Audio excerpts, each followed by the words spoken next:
It's time for tonight's game. Let's meet the visiting team, the Kansas City Comets. He's a goalkeeper from Brazil. Please welcome Nicolau Neto. A defender from St. Louis, former Wave player number 4, Chad Vandegrift. He's a forward from Jamaica, number 5, Ramon Palmer. A defender from Mexico, number 6, Guerrero Pino. A midfielder from Santiago, Chile, number 7, Daniel Melu. Kenosha, Wisconsin's number 8, Zach Reggett. He's a defender from South Africa, number 11, Lucia Tenswane. A defender from Brazil, number 12, Eric Pereira. From West Chicago, a midfielder, number 17, Leonardo Orcosta. A midfielder from Chile, number 23, Ignacio Flores. A forward from Brazil, number 26, Ryan Marquez. A midfielder from Charlottesville, Virginia, number 28, Marcel Berry. A midfielder from Weston, Florida, number 29, Michael Lennis. A midfielder from Brazil, number 31, Christian Andraus. He's a defender from Platte City, Missouri, number 45, Chase Peterson. And a goalkeeper from Minneapolis, Minnesota, number 99, Philip Ijmadu. The general manager of the Comets is Brian Budzinski. Head coach is Stefan Stokic. He's assisted by Matt Gordon, Michael Clayton, and Joel Epperson.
Seven-time champion, Milwaukee Wave.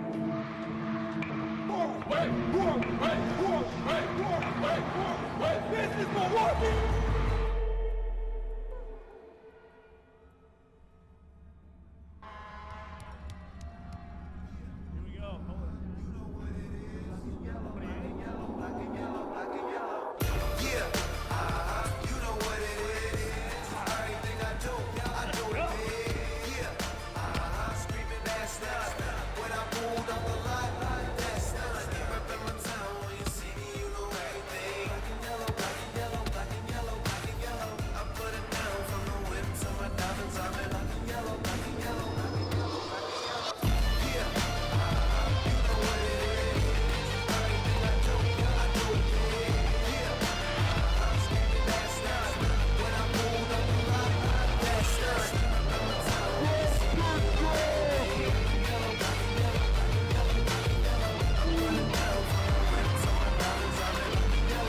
Season 41, let's meet him, your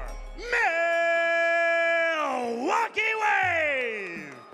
As always, we begin with the best mascot in the business, and he's already out here. Give it up for Brad Beach.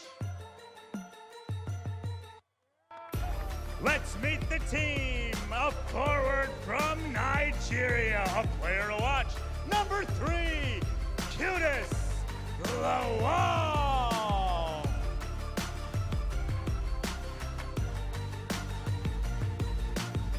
He's a defender from Fishkill, New York, the newbie, number 4, Robert Williamson.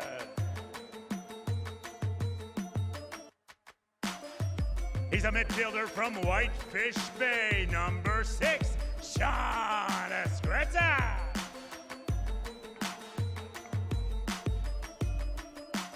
He's a forward from Salvador, Brazil, number 7, Ricardo Carvalho.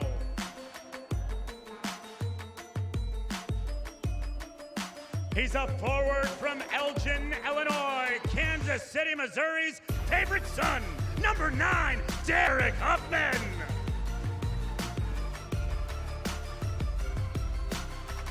He's a defender from Aurora, Illinois, starting tonight, number 10, Mario Alvarez.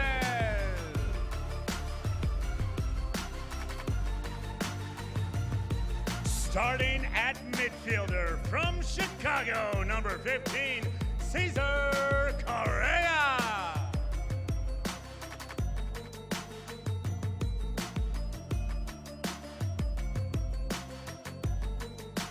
He's a defender from Wauwatosa, Wisconsin, starting tonight, number 20, Tony Wall.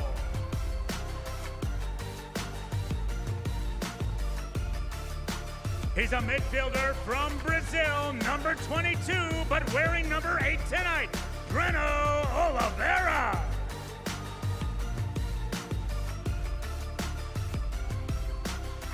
He's a forward from Haiti, number 24, Max Ferdinand.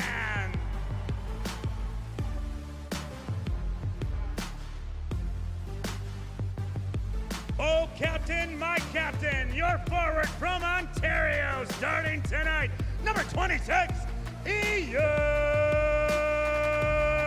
Bennett. He's a goalkeeper from Las Cruces, New Mexico, number 28, Augie Ray.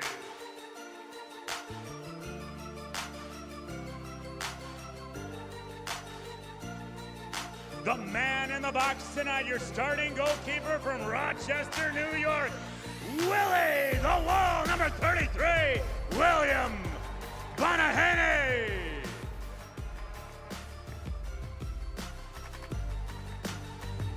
He's a forward from Chicago, number 28, Alex Sanchez.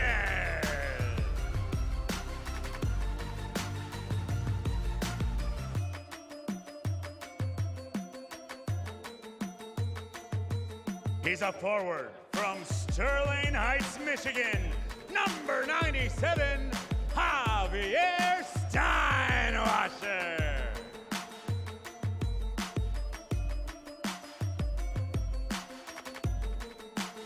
And he's a forward from Brazil, the big man, starting tonight, number 99, Andre Hayes. Head coach of your Milwaukee Wave athletic trainer is Ricardo Vidal. Ariel Hotchel. Assistant coach Marcio Leite, Tenzin Rampa, and head coach of your 7-time champions, an all-star, a Hall of Famer, Giuliano Oliviero. Make some noise for your Milwaukee Wave.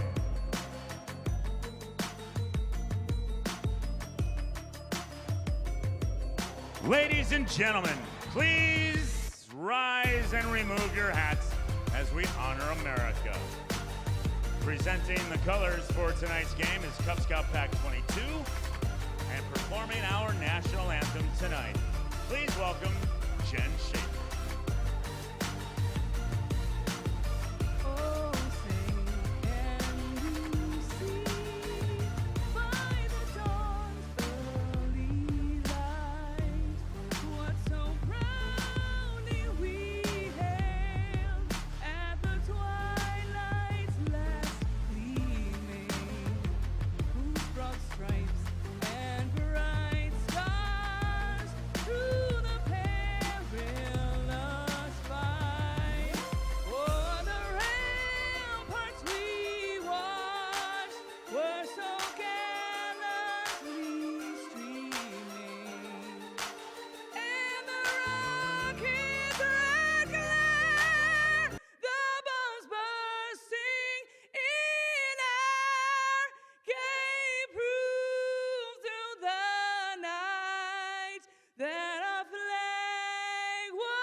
the lovely, the talented Jen Schaefer, and our national anthem. Thank you, Cub Scout Pack 22.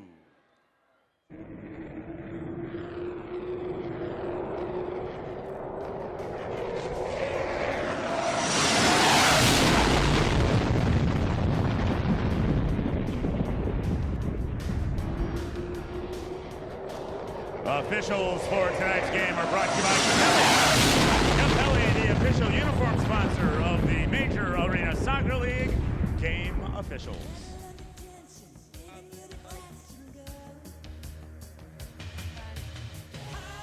Oh, Santa. Santa, you're kicking out the first ball too. Get on over here. Come on, Santa.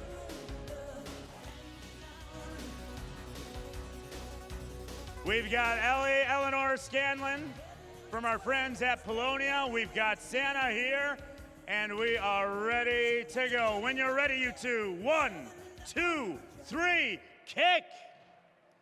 All right, Santa. All right, Ellie. Nice job, you guys. It's the Wave, it's the Comets. We are live around the world on Paramount Plus. Stand by. We'll be live in about 90 seconds.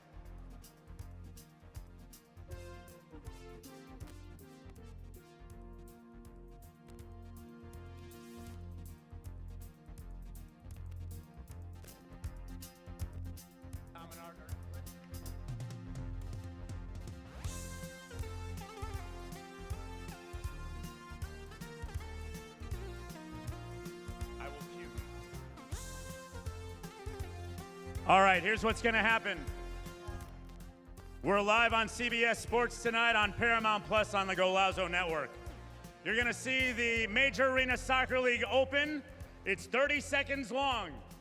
When the end of that video hits, I want y'all to go crazy and make some noise. That's when Tom and Art are going to welcome to world to Milwaukee. All right, and I will cue you guys. Check in with our master control. How we doing on time, everybody?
All right, here we go.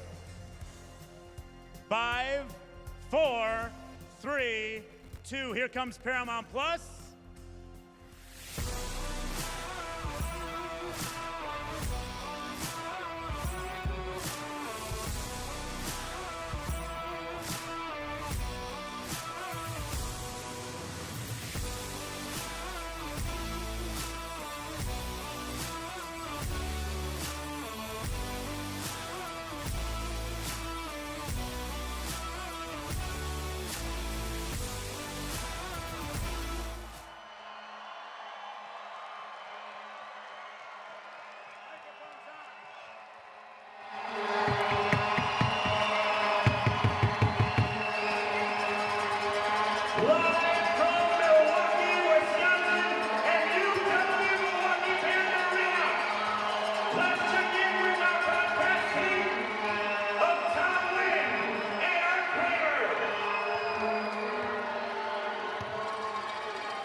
All right, thank you, Tom Wynn. Thank you, Art Kramer. Our broadcast will get going here in just a moment. Our 41st season of indoor soccer here in Milwaukee. And before we get going with the Milwaukee Wave, we have to welcome in our visitors of the Kansas City Comets. Zach Breggett, Wisconsin boy here, Kenosha's very own.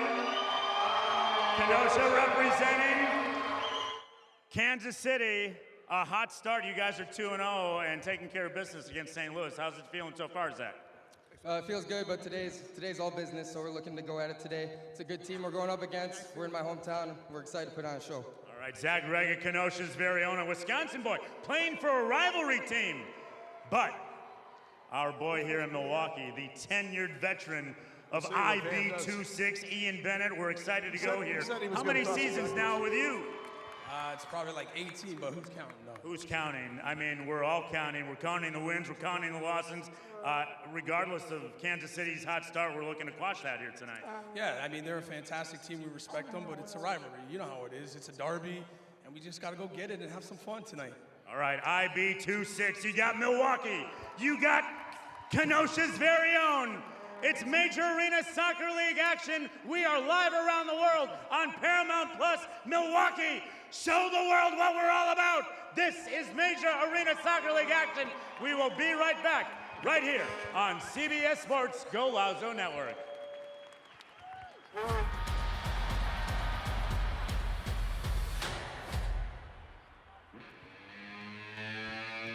We are 2 minutes away from kickoff.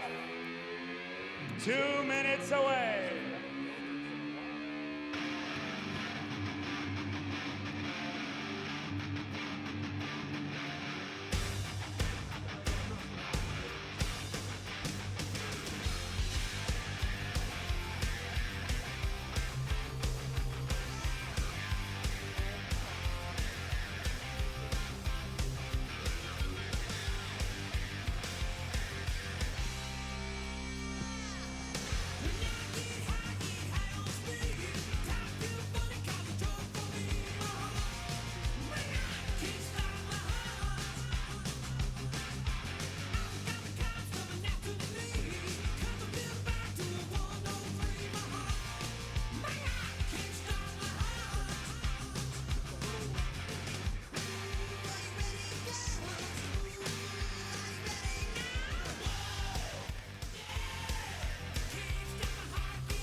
We are live on Paramount Plus. Are we ready here? Yes? Wave hands. Season 41 is finally underway.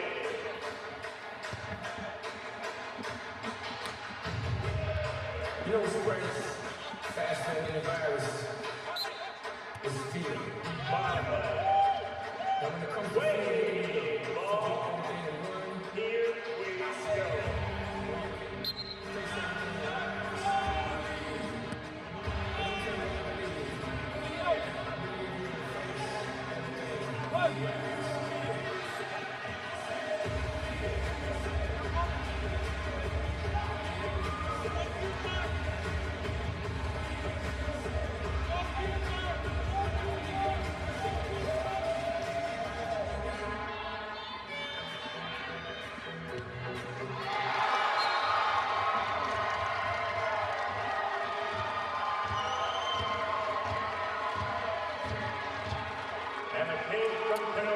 And just like that, the Kansas City Comets are on the board. They lead it 1-0. Kenosha native Zach Leggett with a pretty good group of fans on hand here from Kenosha, and he turns on the light 39 seconds into the opening period. The Comets check it out again. Turning shot with Tony Walls, the Wave defender, right on him, and he fired it right past the goalkeeper, Willie Benahane. Zach Leggett with his 4th goal of the season, and KC with an early 1-0 lead.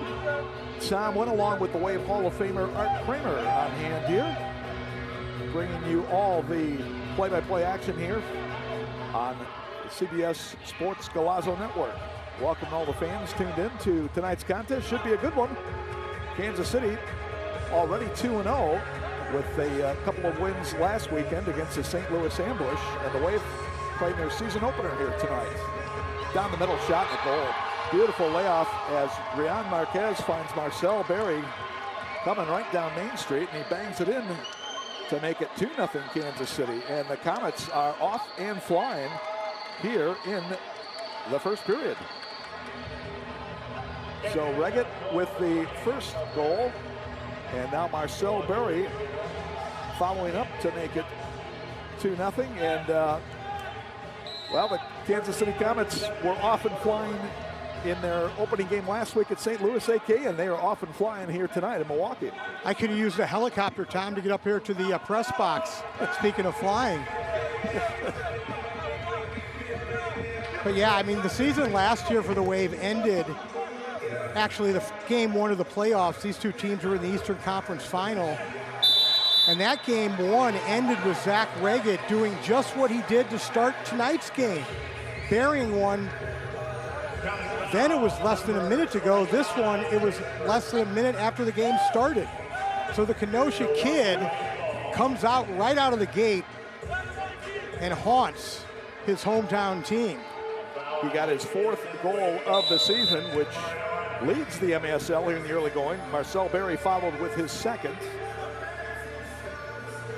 Berry with the assist coming from Ryan Marquez will try to find out who got the assist on Leggett's goal. Wave in the black and gold uniforms, attacking left to right as we look at the action.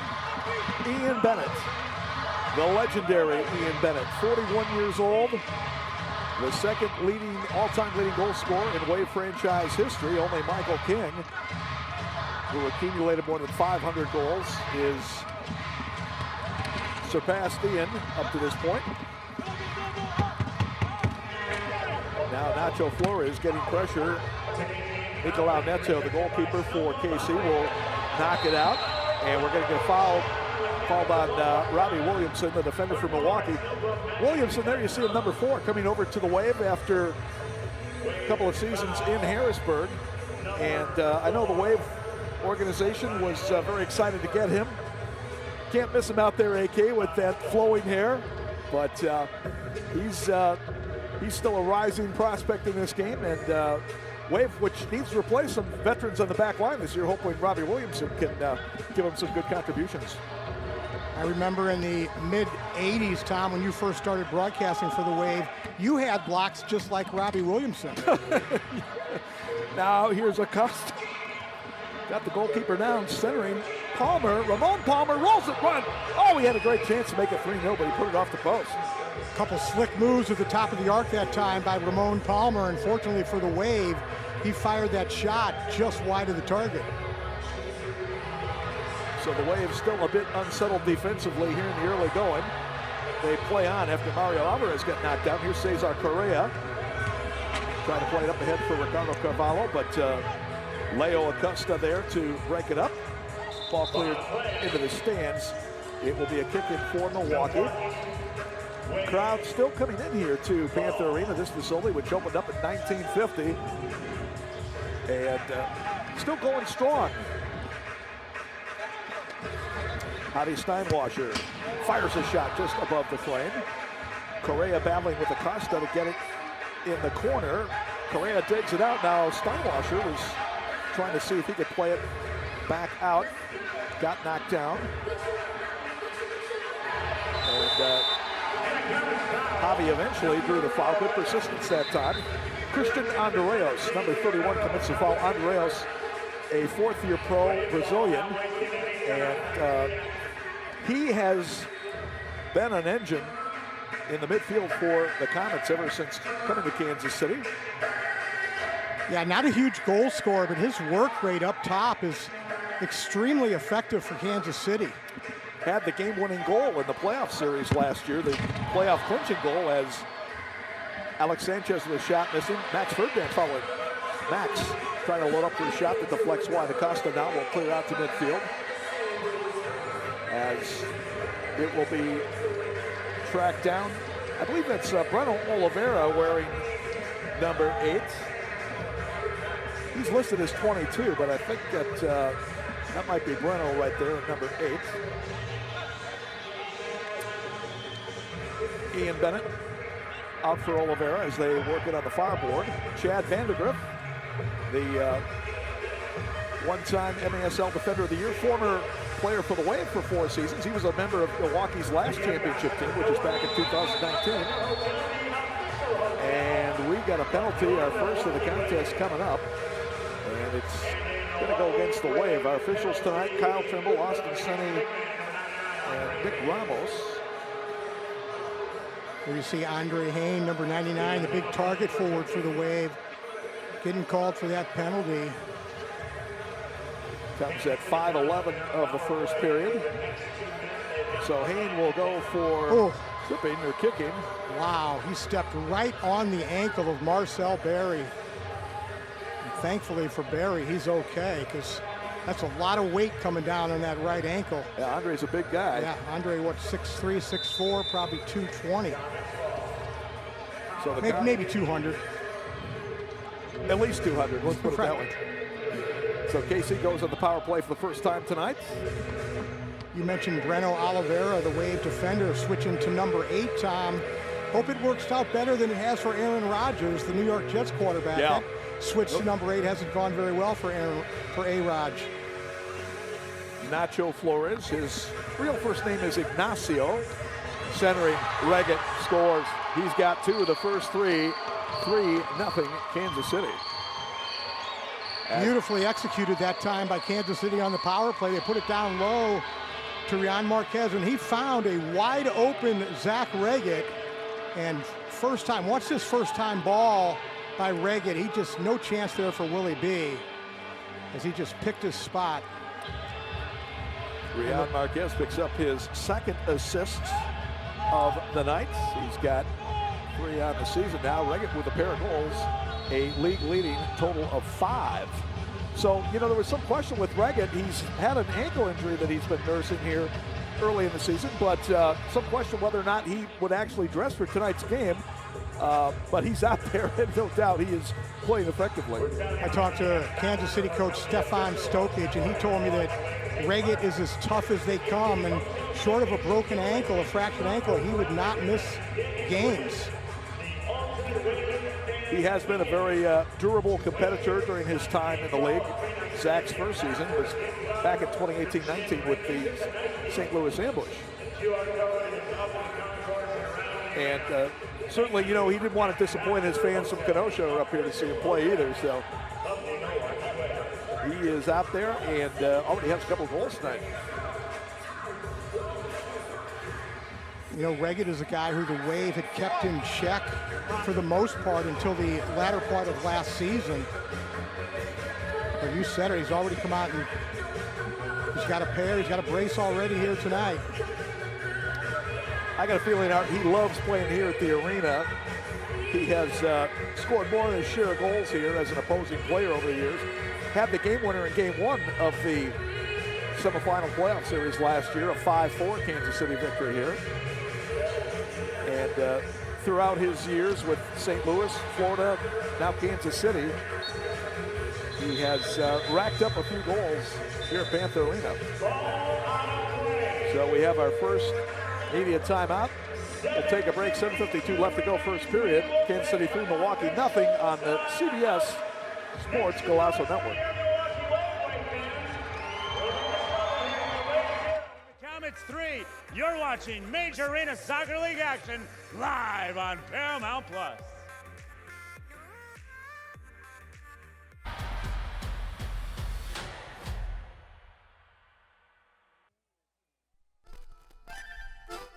Okay, Wave fans, it's time for the Chick-fil-A Chicken Dance Fan Cam. Get on your feet and show us how it's done.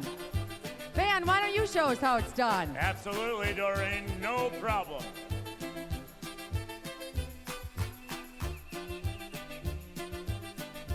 That's how you do it.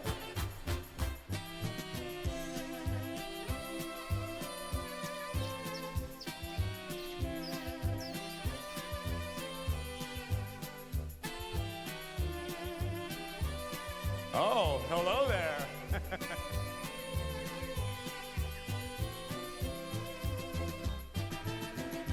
That's it, ladies.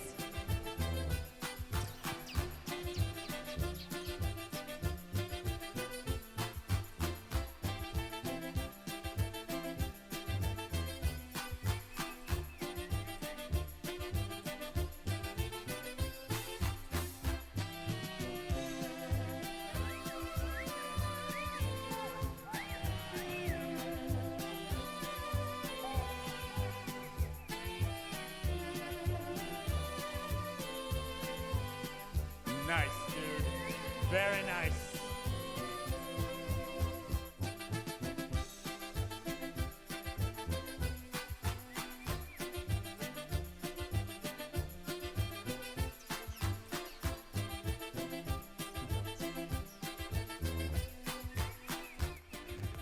We're back at Panther Arena here in Milwaukee. 3-0, the Kansas City Comets leading the Milwaukee Wave on the CBS Sports Golasso Network. Miter is the official game ball supplier of the Major Arena Soccer League, established in 1817. Miter is one of the leading soccer brands worldwide and produces some of the best soccer balls in the world. Learn more at Miter.com. And so Art Kramer, Kansas City off to a fast start, or you could say Milwaukee off to a slow start. Here come the Comets again. Flores to Andreos, tried the back heel and then got it back and just missed. But the Wave appearing really unsettled here in the opening half of this first quarter. Yeah, if you're Giuliano Oliviero on the Wave bench right now, 3-0, 7 minutes to go in the first quarter, your goal is to just try to minimize the 3-goal deficit, okay? Get it under 3 by halftime is what your goal, your short-term goal needs to be. Not gonna get it all back right now, but chip away a little bit at a time. Tony Walls over to Breno Oliveira. Breno in his second season with the Wave is 4th in the league after the first 2 with the now defunct Florida Tropics. Shot by Ian Bennett is up and out of play. Yeah, that ball off the boards by Oliveira was spinning a little bit. Hard ball that time for Bennett to handle. Here you see Coach Giuliano Oliviero, his assistant coach Tenzin Rempa, former Wave defender and captain, on the bench next to Giuliano. Nicolau Neto, the goalkeeper, rolls it out again. Neto making his season debut tonight. He was sidelined the opening weekend for the ambush, for Kansas City, I should say, against the St. Louis ambush, as a foul could be called on the Comets. And again, his participation tonight was somewhat questionable coming in, talking about Neto, but he's ready to go. Had a great season last year. Yeah, well, the guy that filled in for him those first 2 games, Philip Ejimadu, 2 spectacular games in the goal for Kansas City. So talked to Stefan and said, does this present any type of problem with the competitive between the two guys' competition? He said, no, they're really good friends, support each other. And so at least for the time being, that relationship is a good one. MASLsoccer.com is your home for everything Major Arena Soccer League. All the latest news, leaderboards, highlights, and more. Andre Hain trying to post up as he works against Herrero Pino. Pino back with Kansas City after several seasons in San Diego. He broke into the league with the Comets and then went to KC for the next 5, or San Diego for the next 5 after that. Hain is checked off the play by Pino. Andre still battling to get it on the near side, and he is dumped on the play by Rian Marquez. So Marquez picks up the personal foul. There's a look at Rian Marquez. Pretty good guy in his own right. Rian listed at 6'4", 215. First restart opportunity for the Wave in the attacking zone. Mario Alvarez will play it across. Sanchez trying to make a move. Rolls it to the near side. Brought back and front, shot and goal. Nice work there. As Hain redirects it in off the pass from Alvarez. Wave is on the board. They trail it 3-1. Well, it was Saucy Sanchez who started that play along the left side board. He made a nice move to his left side. He actually was trying to shoot, but mishit it to the far post. And Alvarez one-timed it into the middle and tucked in there that time by Andre. Was it Hain? They got that one time, Andre Hain right in front of the big man. And so the Wave, as we talked about, cutting into that Kansas City lead. Watch it one more time right there. Alvarez, good ball and a good redirection that time by number 99. The big man from Brazil, Andre Hain. Sanchez would have gotten an assist if this was hockey, but only one assist on the play in indoor soccer. As you get a look at Andre Hain, and for Andre, his 100th career MASL point, 65th goal overall, along with 35 assists. And the teddy bear toss here at Panther Arena will just delay us for a moment until we get ready to kick it off. That was a really nice 1v1 display by Alex Sanchez, number 80 for the Wave, along that far boards. And we saw Sanchez really come into his own last year against Monterey in the playoffs. You know, the Monterey announcers were calling him Saucy Sanchez. But he's a guy that I know the Wave and Giuliano Oliviero, their coach, has big plans and expectations for. Number 80, Alex Sanchez. Third season with the Wave and in the MASL, Chicago native. Green Drop offers a better alternative than the outdated compression sleeves and socks, truly providing long-lasting relief at an affordable price. Green Drop's recovery products are uniquely suited to help our athletes battle aching joints and muscles. Learn more or try it yourself by visiting greendropcompression.com. And you can catch MASL Monday every Monday night on MASL TV and on the CBS Sports Golazo Network. Alex Bastianevsky and Phil Levanko are joined each week by special guests from across the league to recap the weekend's games and discuss the league's hot topics. What a save that time by Willie B in the Milwaukee goal. Banahani in his third season with the Wave. Sent in from the left wing as KC was able to clear it out. That's Kudus Laval. The Q is back with the Wave. He was a rising star with this team the second half of the 22-23 season, and then he did not play in the MASL last year, but he's back this year. And I know he's another guy the Wave coaching staff very excited about getting back in the fold here. Yeah, well, this league is so important. Your target players are effective. And for the Wave, Andre Hain and Derek Huffman, they liked having Q there as a third target, but when he left last year, the Wave really missed that third target presence in Q. Ramon Palmer now working against Williamson as he plays it back out to Flores. Pretty good pace here in the first quarter, especially for Kansas City, as Acosta wins the challenge against Carvalho, and shot safe, Willie B. Nice job by Banahani to stop Marquez on his little chip from the near side. Yeah, Willie B came out and cut down the angle. He actually made the goal smaller by coming out to the side of his penalty area. And 2 big saves by Willie B here in the last minute. Well, the Wave counted on Willie B pretty heavily the last 2 seasons to come up with some big saves. And hopefully he's going to keep doing it for Milwaukee this season as well. Sean Esqueda, the Squid, number 6. Now he gets the pass back, coming right down the middle. Shot, save, Neto. Great run by Squid, but he should have shot first time. Anytime you take that extra touch, you allow the goalkeeper to plant his feet. And that's what happened that time. Great defensive play by Squid, and then a good run forward. Wow, dangerous pass there. Reagan almost able to pick that one off and knock it into the empty net. And now we're going to get a foul on Breno Oliveira as he put down Leo Acosta. There's a look at Breno. Second year with the Wave. He had a pretty good season last year, but he got hurt. Suffered a torn ACL late in the season, and that was a key loss for the Wave down the stretch, but he's back 100%. Talking with the coaching staff, they said Breno was looking very good in preseason. Shot save, Acosta with a laser from the near sideline. Another great save by Willie B. So Willie B has really heated up here. Steinwasser put down, and only going to be a foul called.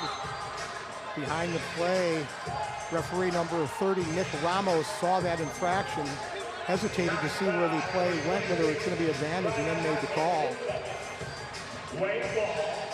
Here you see a look at the Wave bench. Much better here the last couple minutes by Milwaukee after just a horrible start.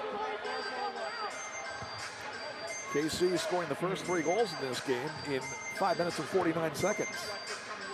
Now Alvarez getting pressure from Andreos. Like we've talked about, Andreos is just a relentless defender for the Comets. Turning shot a bit high there by Michael Lennis. He's another one of their exciting young players. Andreos digs it out, leaves it back now for Eric Pereira.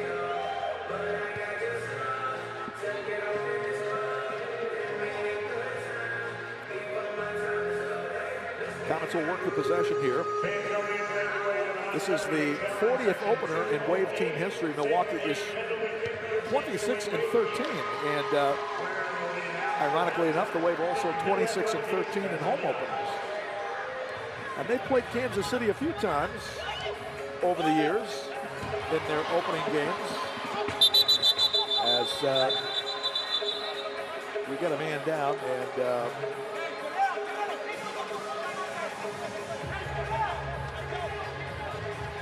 Cesar Correa was involved in the collision there, perhaps. Can't see who's down there right now, but Nacho Flor? No, it's not Nacho. But you saw referee Rich Grady, the veteran referee, called that right away. Anytime there's a head injury, they're going to blow that dead. The Wave was looking to attack there in the Kansas City zone, but when referee Grady saw that head injury, he blew the whistle immediately.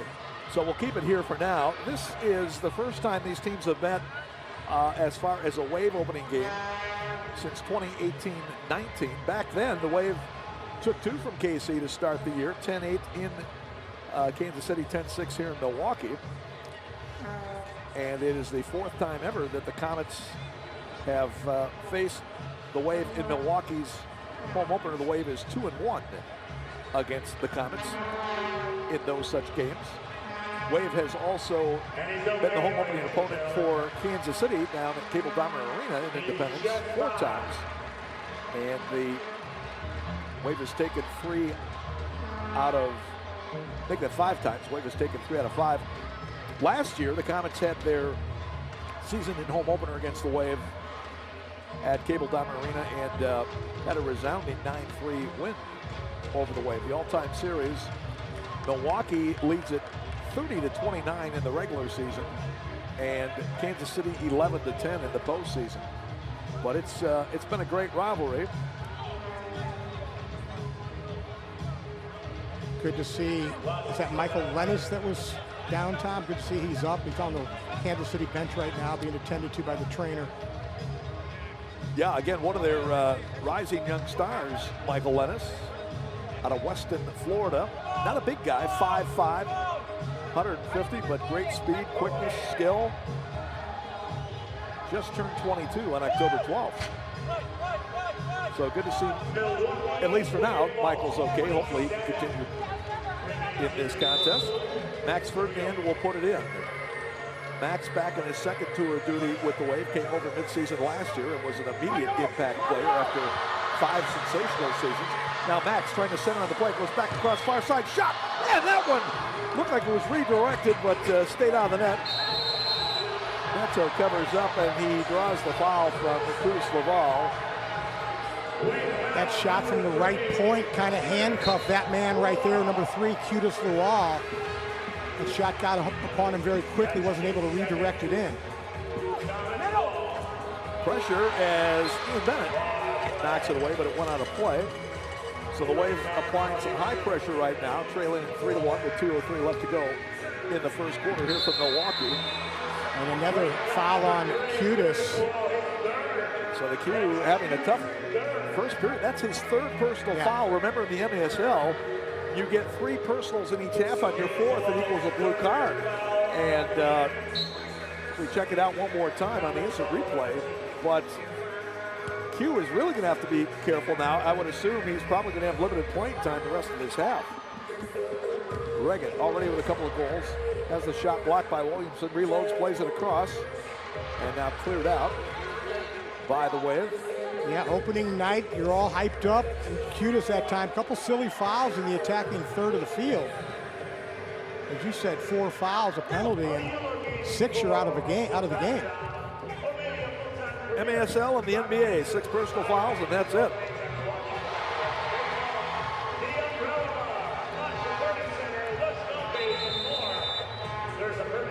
So we have a challenge flag thrown by Kansas City. Each team gets 1 challenge per game. If they're successful in the first, then they get the flag back and they can use it again later on. I'm not sure if Stefan Stokic, the Kansas City coach, thought it was a handball. That ball hit Willie B right in the face. Not sure if Stefan thought it was a handball, but we'll see right here what the referees are going to look at. So the closest official on the field indicated it hit the shoulder. Looked to me like it hit him right in the middle of right in the face. Let's watch the replay here. On the MASL video review. Then again, I'm up here at the top of the arena, and they're right down there on the field, so they got a much better vantage point than we do, Tom. Well, your vision has always been better than most officials, AK. That goes without saying. Well, certainly the Bears coach, Eberflus, would have won a few challenges this year in the NFL had I been calling it for him. That was after it was already gone. Here we go. We're going to have a better look at it right here.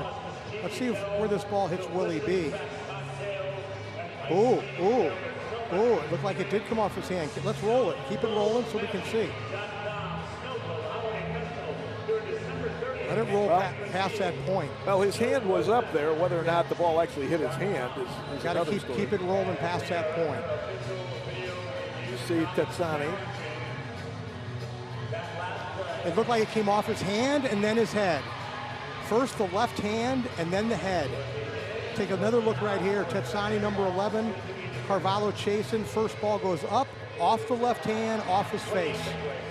Good challenge that time by Stokic. Stefan Stokic in his 2nd season as the coach of the Comets. Took them all the way to the championship last year. Kind of a roller coaster season for the Comets. They started off hot, then really hit the skids mid-season, but they finished strong, winning their last 6 regular season games and then 4 in a row in the playoffs before they finally dropped the last 2 to Chihuahua in the championship series. And blue card coming for the win. And a shootout for Kansas City. Anytime there's a handball by the goalkeeper outside the penalty area, it's an automatic shootout. So Augie Ray will have to come in now to defend the shootout as the goalkeeper, Willie Benahani, goes to the penalty box. This happening at 13:42 of the first period. In past years, these shootouts were live, where once the player attacking came in, the rest of the players chased from midfield. This year it's just a simple 5 seconds with nobody chasing. Play will stop after the 5 seconds elapsed here.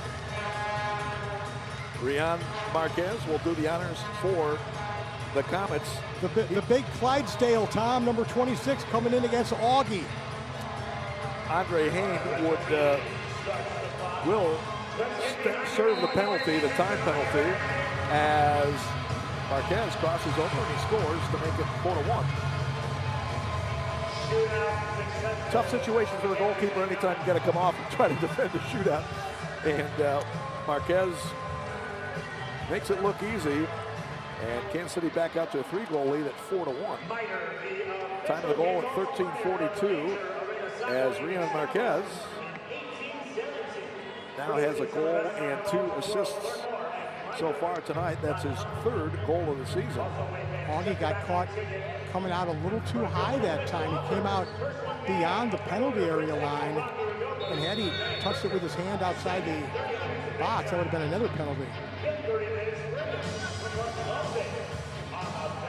You know, not only is it tough coming in for those shootouts against you, Tom, it's extremely tough when you're on the bench and you're not warmed up having to come in. That counts as a power play goal, so the Comets are 2 for 2 with the man advantage so far tonight. Reggett in the corner being marked by Tony Walls. A couple of Milwaukee area natives, you might say. Reggett from Kenosha and Walls from Milwaukee. Tony went to Wauwatosa East High School before playing collegiately at UW-GB. Marcel Berry knocked that away. Andre Hain thought it was a high boot, but they play on. Walls able to nudge Reggett off the play. Here's Willie B. Upfield for Max Ferdinand. He gets dumped. Back they come the other way. Pereira. Max Ferdinand, number 24 for the Wave. He started this game in the back, and with the 3 fouls to Cutis Luau, he's now moved up top to the target position. And Alvarez is going to get called for a 5-second count. Once the ball's put down, you only get 5 seconds to put it back in play. And you can see Mario's reaction. He thought maybe it was a fast count there, but it's something that's rarely called in this league, a 5-second violation. But veteran referee Rich Grady right on top of it, number 17. 11 seconds remaining in the period, so perhaps one more chance for KC. Flores' shot is blocked. And now chipped in and out of play with 2.6 seconds left to go. For Giuliano Oliviero, Wave coach, it's like an Etch-a-Sketch, Tom. Take that Etch-a-Sketch board and just shake it. Try to get a new board up there. So that'll do it for the first period. Good period for the Comets as they outscore the Wave 4-1. We will take a break, come back with the second quarter. You're watching the Major Arena Soccer League on the CBS Sports Network Golazo.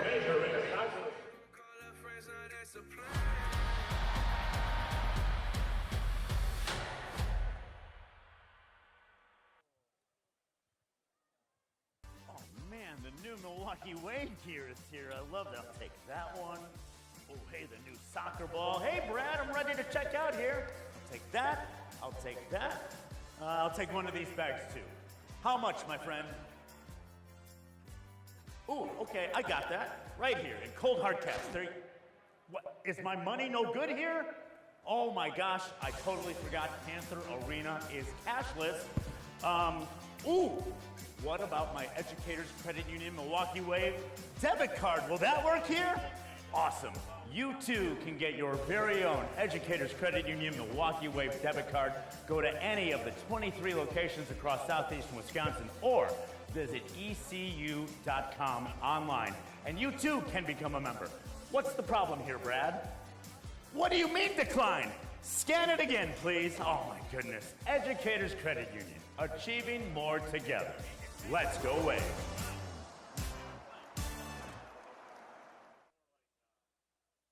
And it is time for the Educator Credit Union hero of the game. 2 more people to add to Santa's nice list, right? With me is Curtis Shimshak, the Financial Empowerment Center Program Manager at Housing Resources, Inc., contributing to the community since September of 2020, helping launch the Financial Empowerment Center as a counselor. So tell me a little bit, Curtis, what exactly is the organization and what do you guys do for the community? Well, hey, I appreciate it. Thank you so much for that. The Racine's Financial Empowerment Center is a completely free financial counseling service offered to all residents of the city of Racine, and is a partnership between Housing Resources Incorporated and the city of Racine for all its residents. We're focusing on the free financial counseling. Excellent. All right. And then Trina Bond is the Executive Director at Housing Resources Incorporated and Inc., I should say. And Trina, tell us a little bit about what you do. I'm the Executive Director, and our organization works with first-time home buyers to help them purchase their homes, as well as helps homeowners save their homes. In addition, again, as Curtis said, we're in partnership with the city of Racine for Getting ready for the start of the second quarter here from Panther Arena in Milwaukee. The Kansas City Comets leading the Milwaukee Wave 4-1. Tom went along with Art Kramer, bringing you all the action here on the CBS Sports Golasso Network. The MASL is your home for everything Major Arena Soccer League, all the latest news, leaderboards, highlights, and more. And don't forget, the MASL All-Star Game is headed to Utica, New York on February 12th, 2025. Follow the MASL on social media for updates on tickets, rosters, and more. And get the latest news on the MASL and your favorite teams by following MASL Soccer on Facebook and Instagram, and MASL Arena on Twitter. Great to see the All-Star Game coming back to the Indoor Soccer League. February 12th in Utica. Yeah, that should be a great event. Now, if we can just get General Manager Tommy Tanner there to bring us in, Tom. Put us up, bring us in. Don't have us do anything, just be able to enjoy the weekend. Or, I'm sorry, the midweek. That is a Wednesday night, Tuesday night? I believe that is a Wednesday night. Wednesday night. Wednesday night, Utica. It will be rocking. It always is in Utica. Wave with it, going right to left as we look at the action. Willie Benahane, the goalkeeper, up for Breno Oliveira. Breno double team, does well to avoid danger. Now up to Cesar Correa. He is fouled from behind. You know, you've had a month to train, come out here at your first game, and all of a sudden game speed is a little bit different than it is in training. You know, brings up a good question though, AK. The Comets, of course, played last week, had a couple games under their belt, and you know, you tend to think they'd have the advantage from having played a couple of real games coming in. Now, of course, the caveat always is you get some injuries every time you play, but I would say so far that's probably worked to their advantage. Yeah, I mean, you know, you look at Zach Reggett, and if you watch the 2 games against St. Louis last week, the second one on CBS Sports Golasso, you had to wonder, was Zach going to be able to go tonight? Because he was limping badly after that game, the second game in Kansas City. But he's out here tonight. He took one hit about the midway point of that first quarter. He was limping a little bit, but he looks really good.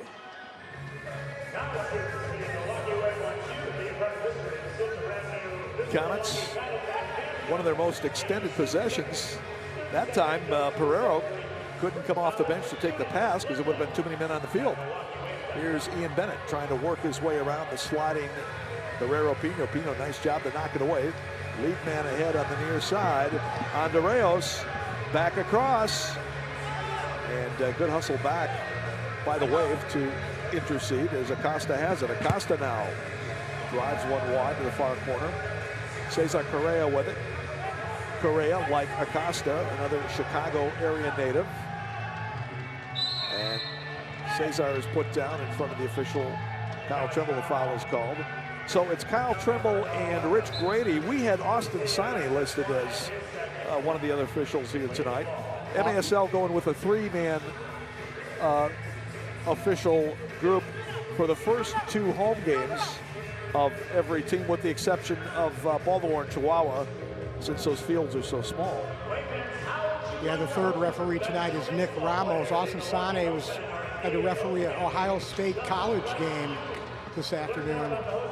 He's not here tonight. Max Ferdinand trying to get inboard, now lays it back. Sanchez moves it across, and the shot off the mark by Alvarez, and Wave looking for, and it will be a delayed penalty called. Well, and the Wave threw the challenge flag before they saw the delayed penalty call come out. I didn't see the blue card come out of the referee's pocket right away. It did not. And it'll be interesting to see, Tom, if they, and now Derek Huffman throws the challenge flag. Derek Huffman, the Wave forward, throws the challenge flag back to the Wave bench. Sanchez with a shot in the middle that redirected wide by Ian Bennett, and now with KC finally getting possession, the whistle blows, so it'll be the first penalty of the night coming up against the Comets at 3:06 of the second period. And let's see what they do about this challenge flag that was thrown on the field, because I'm sure one of the 3 referees had to have seen it. And that's what Zach Reggett, number 8 for Kansas City, is telling the referees right now.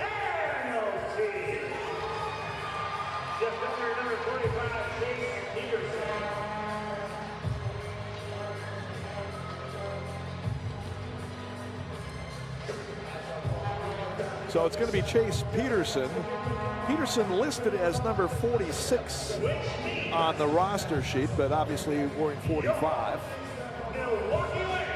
And he will go to the box at 3:06. So the Wave goes on the power play for the first time tonight. Last year, Milwaukee with the man advantage, just 33%. And Kansas City, as far as penalty killing last year, pretty good, 61.7%. Comets were among the league's best in that category. Wave got a restart opportunity here, 5v4. Let's see if they can set up a good shot here. Max Ferdinand, number 24 on the ball. Got Alvarez and Carvalho just to his right. And I believe the Wave is going to take a timeout now. So Giuliano Oliviero, the coach of the Wave, not wanting to let this power play restart opportunity go by the boards. And they're going to talk things over down below. Well, interesting too, because where the ball was spotted before the timeout was called was about 5 yards further than where they just spotted the ball. I mean, that doesn't make a whole lot of sense. Now, one thing we got to mention about the Wave power play, the last many years, 10, 12 years, it's been Marcio Leite who's been quarterbacking that power play, one of the best power play quarterbacks in this league. Marcio has retired. He was still the Wave's leading scorer last year as a defender, 38 points to lead the team. One of the all-time leading scorers and defenders. No doubt he'll be joining you in the Wave Hall of Fame someday here, AK. But now they've got to try to place him. Of course, you have some very capable replacements. Max Ferdinand, Mario Alvarez. So the Wave is blessed with having some pretty good potential quarterbacks on this power play. Yeah, Max Ferdinand comes out. Mario Alvarez, number 10, is a very similar player to Marcio Leite. Not as productive a goal scorer, I wouldn't say, but some of the same skill set. So you basically have number 10, Alvarez, on the left-hand side of the power play, and then you got Ricardo Carvalho, number 7, on the right-hand side of the power play. Gives you a good righty-lefty balance there at the top of your power play. Nice crowd gathered here for the home opener and the opener for the Milwaukee Wave this season. The 40th in Wave history. Max Ferdinand, number 24, who's right in the middle of this power play at the yellow line, will probably move to the center of the box once the ball's in play.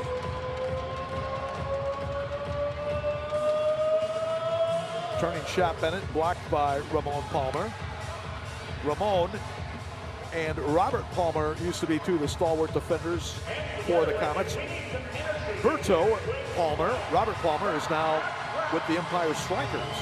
But he and Ramon, longtime teammates, even going back to their college days. No relation, but those guys were teammates in Kansas City for 9-10 seasons.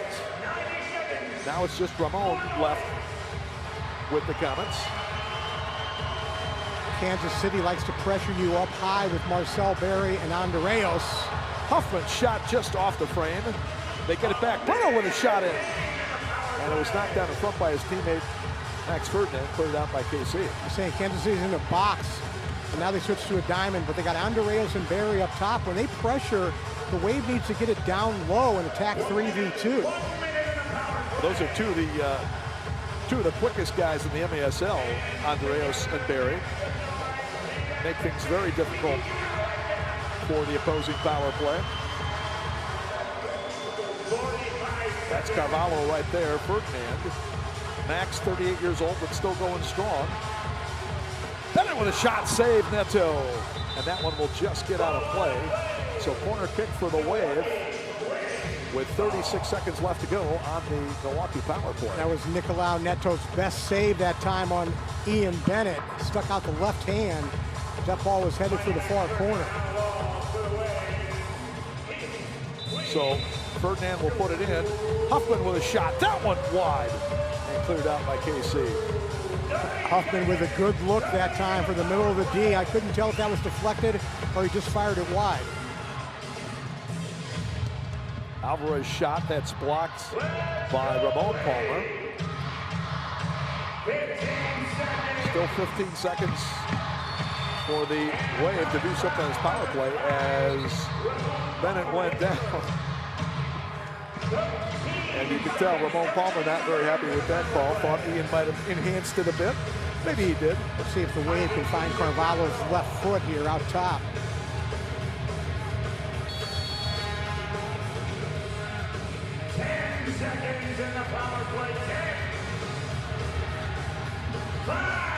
Carvalho settles.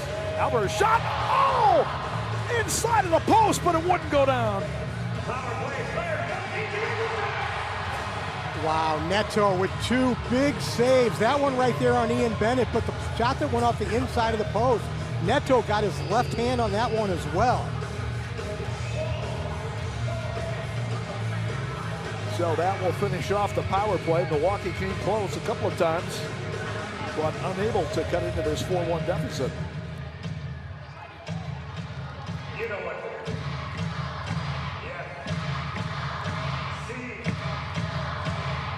Alvarez cuts it back. Super Mario trying to work against Acosta off the inboard.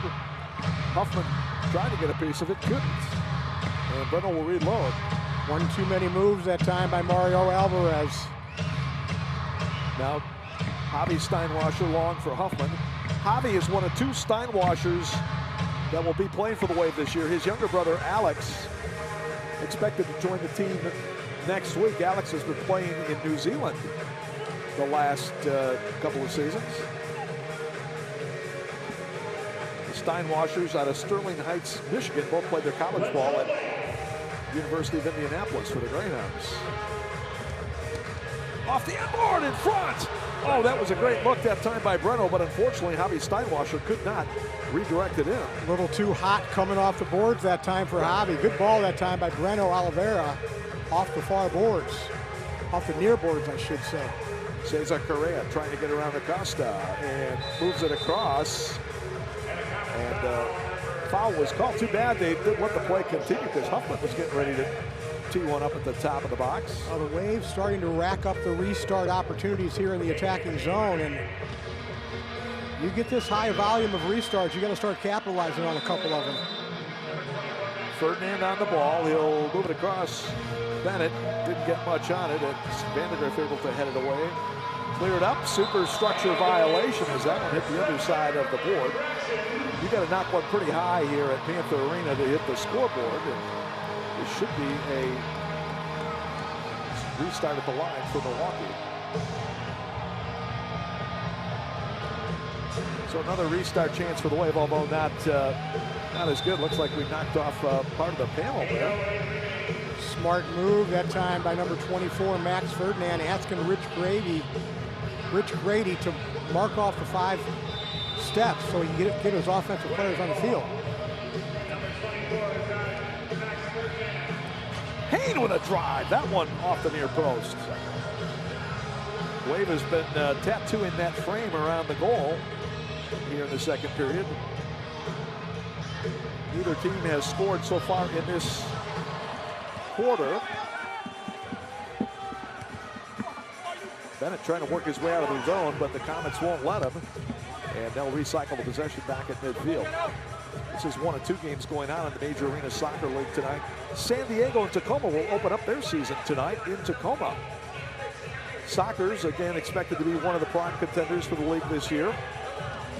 They turned over the roster a bit, but they still are a very solid team led by Coach Phil Salvaggio, the only coach they've ever had in the MASL. Salvaggio in San Diego, Giuliano Oliveira, Milwaukee, the two original coaches for their teams in this league, which is now in its 11th season. And the reason they both stuck around so long is because they've both been very successful. Foul call. Good job by Max to ward off the defender that time and draw the foul. Wave trying to push it up now. As Sanchez comes forward, he got around. The defender fires a shot wide. Talk about Sanchez with that 1v1 ability. Just missed the target that time because Neto was flat-footed on that shot. That ball up in the stands. It will go to Kansas City. And it's time for the media timeout. So we'll take a break. 6:40 left to go in the first half. Kansas City 4, Milwaukee 1. You're watching the MASL on the CBS Sports Golazo Network. Golazo Network. We'll be right back.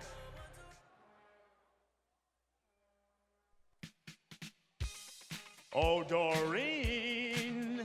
Hi, Wave fans. You want to be the coolest kid on your team? Then celebrate your birthday here with the Milwaukee Wave. Santa says he'll put you on the nice list too, right, Santa? Oh. All right, let's see who's celebrating their birthdays. Pay attention to the center board. Happy birthday to Jackson Alex. It is Henry's birthday. Kennedy is celebrating a 10th birthday, and so is Alex. Happy birthday to Jameson. Happy 30th birthday, Haley. Happy 9th birthday, Bennett. Anna's celebrating her birthday, and Lindsay. Happy 7th birthday, Jordy. It is Owen's birthday. Benjamin is here. Leo Lincoln is celebrating his 9th birthday. Riot's birthday, Axel's birthday, Dakota's birthday, Jax, and Archer's birthday. Happy birthday, guys and girls. The following groups in the house tonight: Elmbrook United U12, Sussex Hamilton High School JV2 soccer team. Bia group is here. CLS Soccer, Rush Union in the house. Kenosha Firefighters Care is here. Jesse Schaff's group is in the house. We also welcome anybody else that is celebrating here with us here today. Go to MilwaukeeWave.com to learn more. Let's go Wave. Comets play it in, leading 4-1 with 6:40 left to go in the first half. Tom went along with Art Kramer, bringing you all the action here from Milwaukee. And this Major Arena Soccer League matchup between the Wave and the Kansas City Comets. All the goal scoring thus far in the first period. Kansas City scored the first 3 in 5 minutes and 49 seconds, and they've been in control ever since then. Sean Esqueda, the Milwaukee native from Whitefish Bay, plays up ahead. Huffman with a shot, but could not direct it toward goal. Derek thought he was getting a little pressure from behind there. A little too much. That one deflects off the foot of Tony Walls. And let's see where they're going to play it in. Wave caught a break this time because Walls was behind that yellow line when he made contact. That ball should come to the top of the arc for the restart. Let's see where they're going to put it. injured player for the Comets. Now, if you clear the ball out in your own defensive third, that's behind your own yellow line, the restart comes to the top of the arc. That's what Rich Grady is asking the third and fourth officials right now, what they saw. That was Nacho Flores who was down. Nacho's taken a couple of knocks here in the first period. Team captain Flores from Santiago, Chile, 32-year-old. Nacho became the team captain about mid-season last year after Kansas City parted ways with the longtime superstar defender John Sosa. And he stepped up, had a big year for the Comets, one of their key players, especially in the second half of the year. Former UMKC player. Comets have a few of those. UMKC and Park University, two main suppliers. Oh! Marquez set up beautifully by Tetsani, but unlucky for him, he couldn't convert. Yeah, Tetsani passed up a wide open shot at the top of the arc, though. Right on his left foot, too. There's Tetsani. He's got a couple of goals of these here. Both of them what you would call golazos, no pun intended here, as we broadcast this one on the CBS Sports Golazo Network. Had one in each game against St. Louis, marking his return to the Comets since the 22-23 season. Reggett pushed down at midfield by Mario Alvarez. Alvarez, in his 5th season with the Wave, is 9th overall from Aurora, Illinois. Played his college ball at Western Illinois University. Pino trying to move it up on the far board. It goes out of bounds. Well, it would be huge for Milwaukee if somehow they could at least cut a goal off this deficit going into halftime. We talked about it when it was 3-0, that would be the goal, is to get to halftime trailing by less than 3. But Kansas City, a very, not only a capable offensive team, but defensive team as well. Well, transitionally, I don't think there's any better team in the league. They transition from offense to defense and vice versa quicker than anybody in the league. Got a man down. Is that Breno Oliveira? Yes, he is. As Breno got took down. Remember, Breno is coming back from delayed penalty as well here. Wave's going to go back on the power play. Breno coming back from a torn ACL that he had surgery on last year, and boy, just hoping that that's not going to be a recurrence. Wave doing a good job here holding the ball on this delayed power play. So Milwaukee going with 6 attackers, no keeper in this situation. Dumped in by Carvalho. And unlike the NHL, you have to control the possession if you're the penalized team. It's not just a touch-up. So looks like they're going to run Chase Peterson again.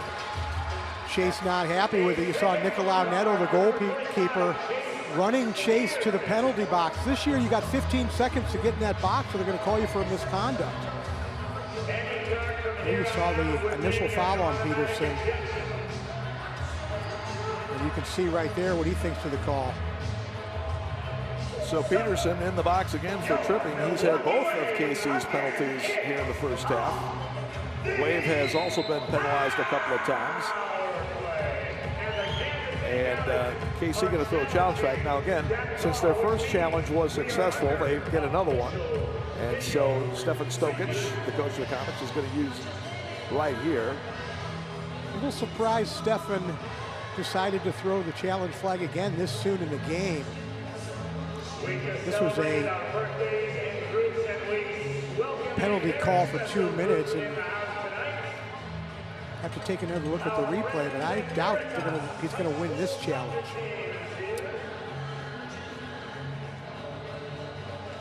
Subscribe today to MASL TV on YouTube. You'll find game rebroadcasts, MASL shows, highlights, and more.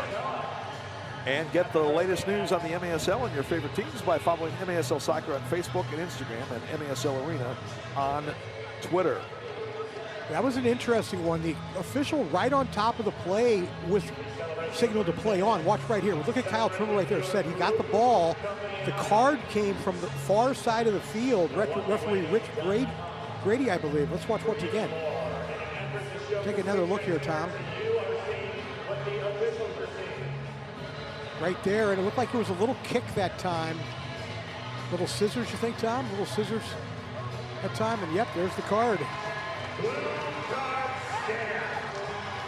So that'll be it for challenges for Kansas City. They've already had 2. Going 1-1 tonight.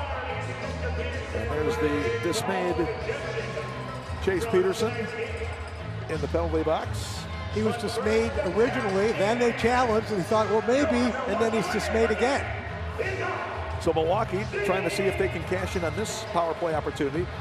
0 for 1 thus far, although they certainly created some good chances. Maybe a bit unlucky they didn't score on their first power play opportunity. I think they need to attack the flanks a little quicker once Kansas City pressures, and we bypass that pressure. Steinwasser to Tony Walls, and cut off in the corner, and Colts will get it back. Walls out there now in the position that Ian Bennett typically employs. Steinwasser able to intercept that pass from Neto. Now moving far wing, Sanchez. You also got Javi Steinwasser, who's taken Max Ferdinand's spot. Actually, he's taken Mario Alvarez's spot. So, Wave changing up the power play group here, hoping that they can get one to make it a 2-goal game. Again, all goals thus far scored in the first period tonight. Bad giveaway that time by Steinwasser. Too much on the outside for the Wave. They need to attack. Breno will tee it up. Right on, good save by Neto, had a good look at it. Steinwasser fires one off the frame. And Milwaukee keeps wrapping that frame. 45 seconds. Sanchez will play back. Javi didn't get much on it, but kind of a changeup, but Neto had to make a pretty good save there. Again, the Wave getting some good looks on their man advantage, but unable to turn on the light thus far. 22 seconds on it. Breno cut down by Barry. Steinwasser gets it back. Javi coming in. Javi trying to slip it through, and it's knocked away. All the chances for the Wave are coming from the outside. They're not getting anything in the box at the far post. Final seconds of the power play. Penalty expires as Peterson comes out of the box. Sanchez, well defended over here by Ramon Palmer, and again, Kansas City able to clear. Great penalty killing by the Comets. Milwaukee maybe a bit unlucky, but again, you create your own luck with good defending. Yeah, the Wave's got to look to get balls in the box and to the far post. They didn't have any chances right at the far post, which ideally is what you want in indoor soccer. Frustrating first half for Milwaukee offensively. And actually, after the first 5-6 minutes of the first period, it hasn't been bad defensively for the Wave either. But that's what Kansas City scored 3 consecutive goals to begin the contest and take charge. This is not an easy team, talking about the Comets, to play from behind against. Alvarez able to shield off his defender. And he gets it up ahead, but Bennett trying to come 2 against the keeper with Huffman. Shot in the goal! IB26 bingo! It's 4-2 Kansas City. Nick break allowed. Neto and his defender, I believe, is that Nacho down there, were having words. I think Nacho wanted Neto to come out and challenge Bennett. He backed up almost off his own goal line. Bennett had his choices, shoot or find Derek Huffman at the far post. IB Plus decided to shoot and he scored. His 464th career goal. First of the season, Mario Alvarez getting the assist, his first point of the year. And Milwaukee gets the big goal with just 36 seconds to go here in the first half. You couldn't see it that time on the replay, but Neto backed up all the way onto his own goal line, which made the goal nice and large for Bennett to fire away.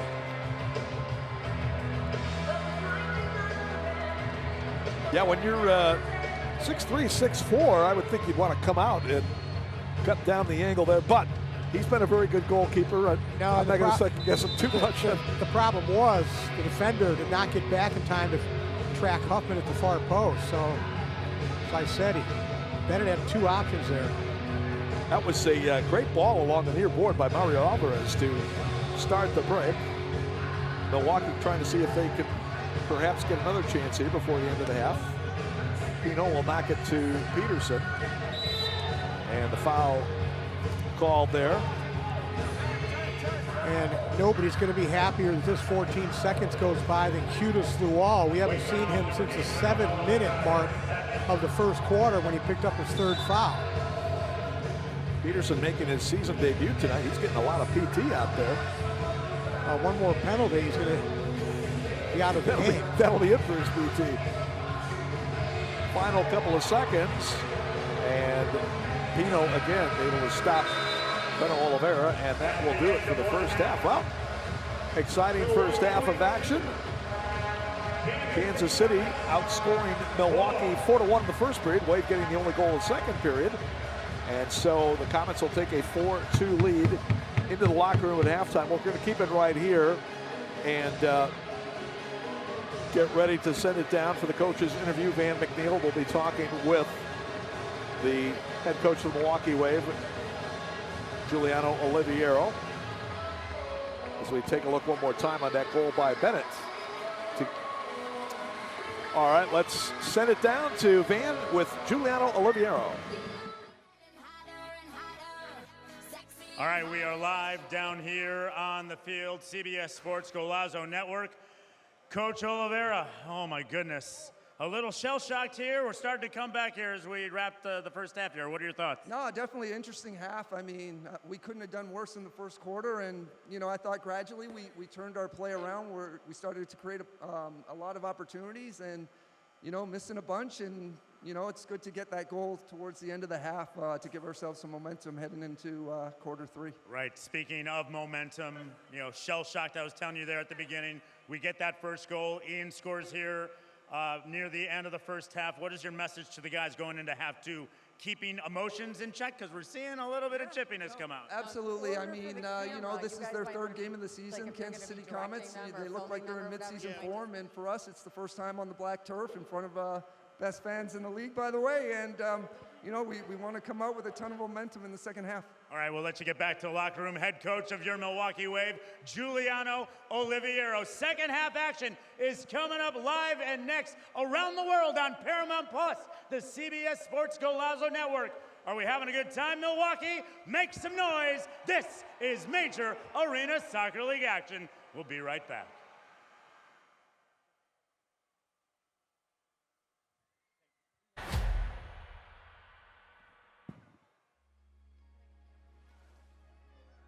Immerse yourself in a place where bold ideas aren't just welcome, they're sought after. Where big, bright flavors reflect the cultures that call this city home. Where all are encouraged to bring their personal flourish, and we'll throw a party to celebrate it. Here, innovation is a way of life. We tackle our challenges head on, knowing that the wheels of progress turn faster when we push them together. In this city, the beat flows with a new sense of optimism and energy. Together, we're dancing to the rhythm, and the waves are pushing us forward. Now it's your turn to grab hold of that energy pulsing through the streets, where you'll remember not just the meals or the celebrations or the uncommon coast, At the end of your time here, what you'll remember is how we made you feel. Come experience Milwaukee, your new favorite city, where fresh meets fearless every day. Ladies and gentlemen, let's hear it for tonight's halftime dance performance, D1 Cheer.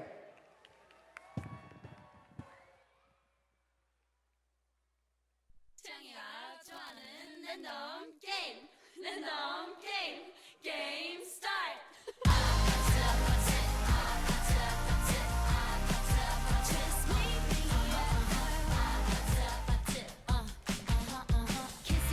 Kissy face, sent to your phone, but I'm trying to kiss your lips for real. Red hearts, that's what I'm on, yeah. Come give me something I can feel. Don't you want me like I want you, baby? Don't you need me like I need you now? Sleep tomorrow, but tonight go crazy. All you gotta do is just meet me at the...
Ladies and gentlemen, let's hear it one more time for D1 Cheer. Learn more, d1cheer.com. Halftime continues next from UW-Milwaukee-Panther Arena. The Ambassador, Milwaukee's landmark Art Deco hotel, is the official hotel of your Milwaukee Wave and the perfect place to meet up with family or friends before or after the game. Hey, Abby. I see the whole band's here. Are you guys going to take the shuttle down to the game? Yeah. Love it. Enjoy free parking and shuttle service to and from Panther Arena when you dine before the game. The Ambassador, the official hotel of your Milwaukee Wave. Brought to you by our friends at Molson Coors. I love when we play a familiar game. It's time for the Molson Coors Keg Race. We have our contestants. This is Jack from Huntley, Illinois, and Robert from K-Town from Kenosha. These guys are gonna do dizzy bats, then take the keg between the cones, then back through the cones, and whoever gets back first wins. But when you do this dizzy bat, you gotta spin enough to get yourself dizzy. Five, 6 times, right? All right, on your marks. Get set, go.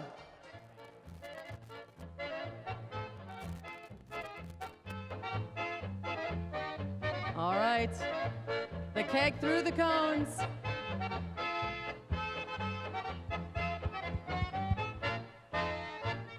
Roll out the barrel, we'll have a barrel. And we have a winner, Jack. Congratulations. That's how you do the Molson Coors Keg Race.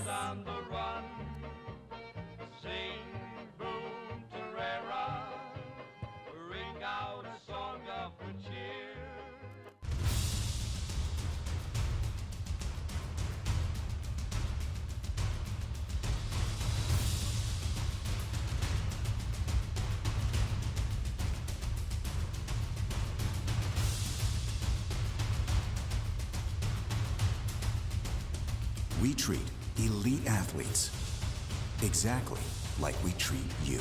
Midwest Orthopedic Specialty Hospital.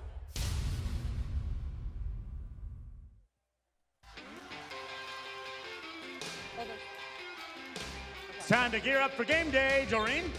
Oh yeah, it is time for them to gear up. We have our contestants here. This is Davis and Vinny, and you guys are gonna have to race to put on these clothes.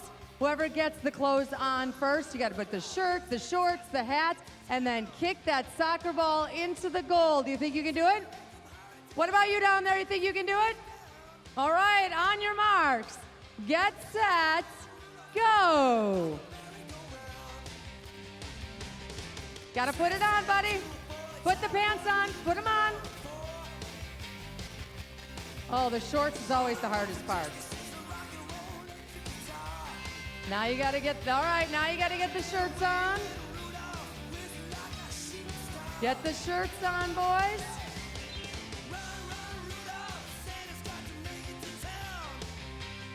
And the Santa hats.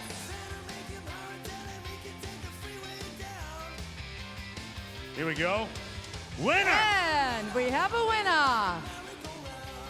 Congratulations. Thanks for playing, boys. Woo! There we go. Thank you, Midwest Orthopedic Specialty Hospital.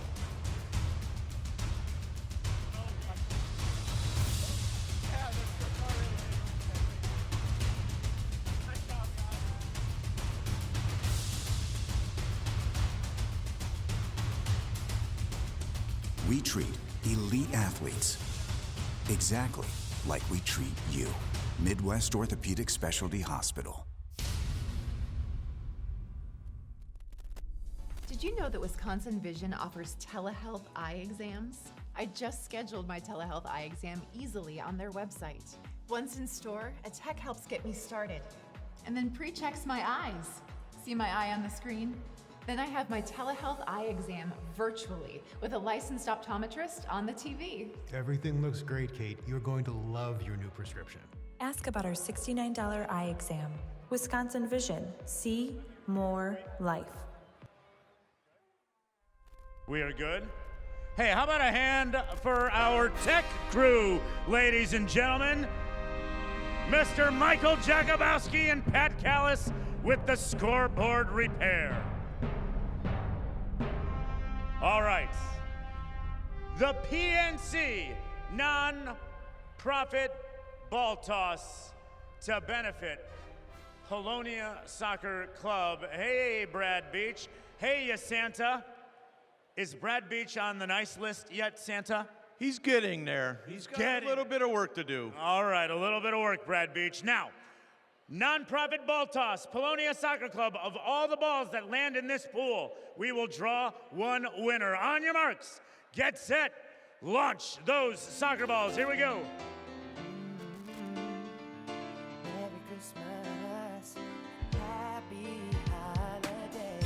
Merry Christmas, Merry Christmas, Merry Christmas, happy holiday. Ooh, yeah. We've been waiting all year for this night, when the snow is glistening on the trees outside and all the stockings are hung by 10, 9, 8, 7, 6, 5, 4, 3, 2, 1.5, 1 and 0. All right. Santa, Brad Beach. Who's gonna pull the winning ball? Here we go. Our winner of the nonprofit ball toss and an automatic spot on the nice list. 1118. Congratulations, 1,118. You are tonight's nonprofit ball toss winner. Thank you, PNC Bank. Thank you, Polonia Soccer Club. 1118. Let's go Wave. Figured you want your usual. Thank you. You know me too well. Enjoy your pie. For last-minute gifts, the people you hold dear, and everyone on your list. Holiday scratch games from the Wisconsin Lottery are here, with prices ranging from $1 to $20 and top prizes up to $100,000. Great minds. With so many games to choose from, it's easy to find gifts for everyone at your local Wisconsin Lottery retailer.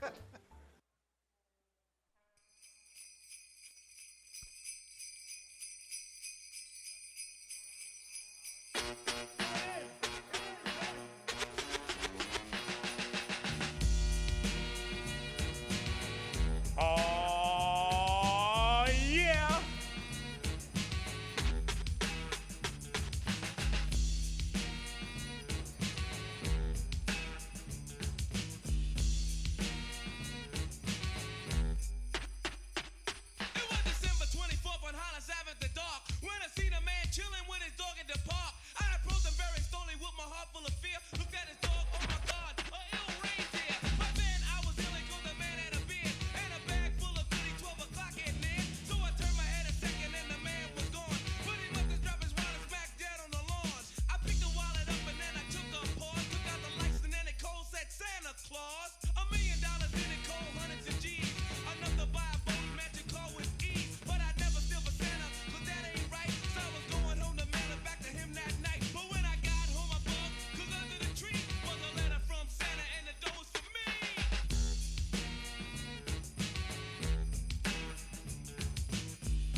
All right, we got 2 minutes left before we are live. Welcome back your Milwaukee Wave and the visiting Kansas City Comets.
Arena Soccer League game between the Milwaukee Wave and the Kansas City Comets. 4-2, the Comets with the halftime edge.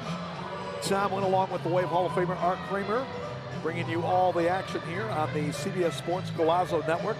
So AK, a very entertaining first half, especially for Kansas City when they scored the first 3 goals in the first 5:49 of the contest. But it seemed like the Wave was able to regroup a little bit from that point and eventually cut it down to a 2-goal deficit here in the second half. What are some of the adjustments, further adjustments perhaps, that each team might make here in this second half? Well, I think if you're the Wave, you really got to be aware and conscious of the transition and not get beat in transition, because You know, Kansas City's a stingy team defensively. Right now, the Wave has 2. If they get 5 or 6, they're going to have to keep the Comets here almost scoreless in the second half. So, got to make sure you don't lapse on the defensive side of the ball and then capitalize on your opportunities when you get them. The Wave 0 for 2 on that power play there in the first half. That was big as well. Comets with the white uniforms going right to left as we look at the action here to start the third quarter. Cesar Correa trying to battle his way out of the corner. Now Rian Marquez with it. Back heel leave to the middle. Tatsani shot block top of the area. We've seen Tatsani already this game where he's got the opportunity to shoot first time and he likes to hold on to that ball, take the extra touch. Andre Hain with a nice little back flick ahead to Ian Bennett. Bennett will fire. And the save made, Neto. One of the reasons why Ian is the second leading all-time goal scorer in the history of this league is he's not shy about pulling the trigger when he has even a bit of space out there. His goal in the first half at 14:24 in the second period was his 395th of his MASL career. The all-time leader, Frank Taillou from the St. Louis Ambush. Frank, who's already got a couple of goals so far this season with 405.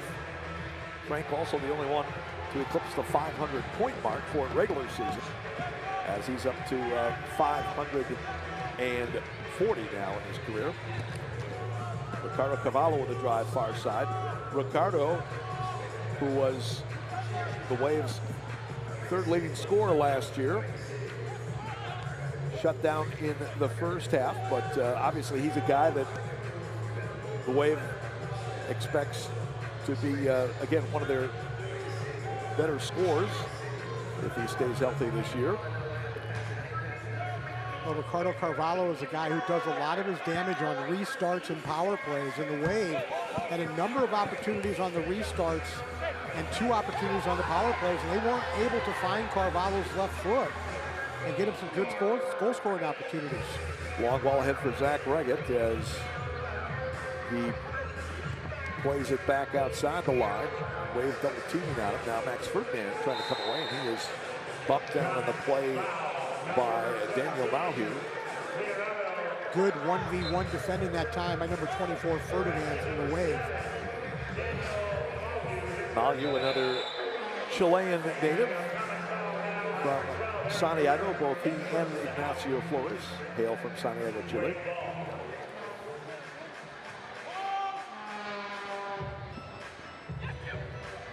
Now Kudus Laval trying to see if he can work against the pressure of Christian Andreos. Back in the lineup after a quarter and a half off because of foul trouble. Yeah, he picked up 3 quick personals in that first quarter.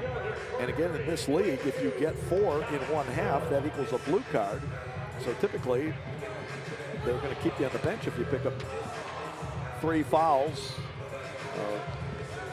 unless you're really right near the end of the half. The Wave has got to work on getting players running to the back post. That time, Reno with a shot wide. If you get to the back post, you got to tap it. Eric Pereira called for the foul as we watch this right. Check it out again. Okay.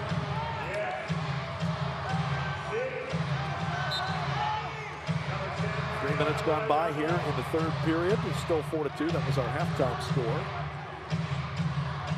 Ian Bennett wheeling, shooting, save made by Neto. So Ian's getting his share of shot attempts tonight. He does have 1 goal. There's a guy that used to play this game, Tom, that used to get to the back post and score a few goals in his time. His name was Steve Jungle. I'd say he scored a few goals on his time. The Lord of all indoors in the New York Arrows and then the San Diego Sockers. Yeah, keep in mind, that's when the goals were a little bit smaller than they are now. Tacoma Stars as well. He had a brief time at Tacoma as well. Alvarez against Andreos. Little shake and bake. Play it back out. Tony Walls will launch a shot just above the frame. Tony with a good crack there, but just a bit high. Tony now in his 6th season with the Wave, his 12th overall. 2nd tour duty for Tony since he began began his career here in Milwaukee. Knocked away. Alvarez trying to push up with a squat up. 3v2. And Alvarez will take the shot. Save made. Alvarez gets it back. Tried to slip it through for Ian Bennett, but he couldn't do it. Vandegrift will poke it out far side. Escueta tracks it down. Not the best decision that time by Mario Alvarez. He had a 3-on-2. Elected to shoot. It was an easy save that time for Neto. Now Max being chased by his former teammate, Chad Vandegrift. Alvarez trying to fend off Marcel Berry. Berry coming to Kansas City from St. Louis. Before that, he began his career with Harrisburg. He and Will Eskay, who plays for the Ambush, both started in Harrisburg, coming out of William & Mary, where they were teammates there. So Berry and Eskay playing on separate teams for the first time in a while. Here's Berry. He's got a goal already tonight. Lays it back far side. Shot just wide. Good ball that time by Marcel Berry. And Tetsani, thankfully for the Wave, shot that one just wide. Good job by Willie B, the goalkeeper, to come off his line. Ball pops free. Carvalho. Shot saved. Neto. And it goes out of play. Corner kick coming from Milwaukee. Well, Neto's been up to the task. Wave has been getting a lot of shots on target as of late. And he's been big. Neto's a guy about 6'3". If that shot's down on the ground, it's going to be a lot more difficult for the big man, Nicolau Neto. Making his season debut tonight after missing the first two. Another restart here for the Wave. Max tried to drive it through. It was broken up. Ferdinand reloads on the play. Hayne sends it back into the corner. First 6 minutes has been all Milwaukee down here in the Kansas City zone, other than that one chance by Tetsani. Bennett off the end board, deflected off of who? I believe they are going to say it's off of Kansas City. I think it's going to be a top-of-the-arc restart. Chad Vandegrift can't believe it. He and Huffman were battling for it. Wave needs to get their changes. All right, now they do. Max Ferdinand running off. Big opportunity here, top of the arc. Carvalho and Huffman on the ball. Righty, Huffman number 9, Carvalho number 7, the lefty. Back heel leave and launched up and out of play by Sanchez. I'm not so sure that ball was intended for Sanchez. I think it was supposed to be a back heel to Carvalho. Kind of handcuffed Sanchez that time. Comets will bring it in. Ramon Palmer. Challenged by Oliveira. Laval had it for a moment, but now the Comets come busting out 3v3. Off the end board. And Billy B comes up with it, firing long for Laval. Vandegrift there to head it away. Andrejos, nice control there. As he fires a shot saved by Willie B. Willie B coming out that time to cut the ankle and made the save. Very close to being out of his box that time with that save. There you get a look at the sixth-year pro, third with the Wave. Willie Benahane, the Rochester, New York native, out of Buffalo State College. And he has been outstanding for Milwaukee since they acquired him from the Harrisburg Heat prior to the 22-23 season. That ball just off the underside of the crossbar. That was a rocket by Leo Acosta. And the Wave fortunate that didn't find the back of the net. It's an absolute missile from the outside. Zach Reagan got knocked down. I believe the foul is on Cesar Correa. And so, free kick coming for the Comets. Flores moves it across. Off the end board, Reagan good control. And Breno with an inadvertent clearance of his defensive end. This will be top of the arc restart for the Comets. Kansas City has not had a high volume of restart opportunities. The Wave with probably 3 or 4 times the volume. And they have not scored. Let's see what Kansas City can do with this one here. Flores ready to take it. He took over after Johnny Sosa was released last year. Sosa used to be the longtime trigger man on those restarts for KC. Javi Steinbacher coming out. Javi Plays it near wing. Correa. Tracked down to the near wall. Keeps it alive for Steinwasser. They move it across and shot by Walls is blocked. Kane reloads. Tony Walls, who was not only a high school soccer star, but a high school basketball star as well. When he initially went to UW-GB, he was a dual sport player, both soccer and basketball. Only played just one season of basketball. Said that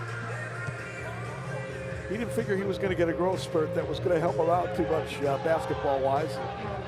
I think Tony made the right decision to concentrate on soccer, trying to roll one in for Kane.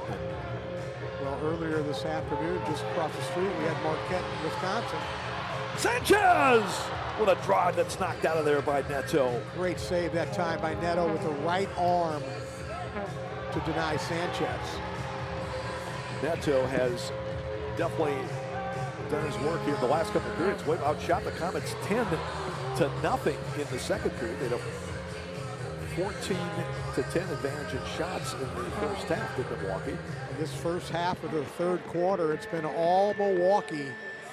And as you said it, Nicolau Neto standing tall in the Kansas City net. Well, we've certainly seen Nicolau have some good games against the Wave throughout his career, which is now in its 6th season, but this is as good as any of them right now.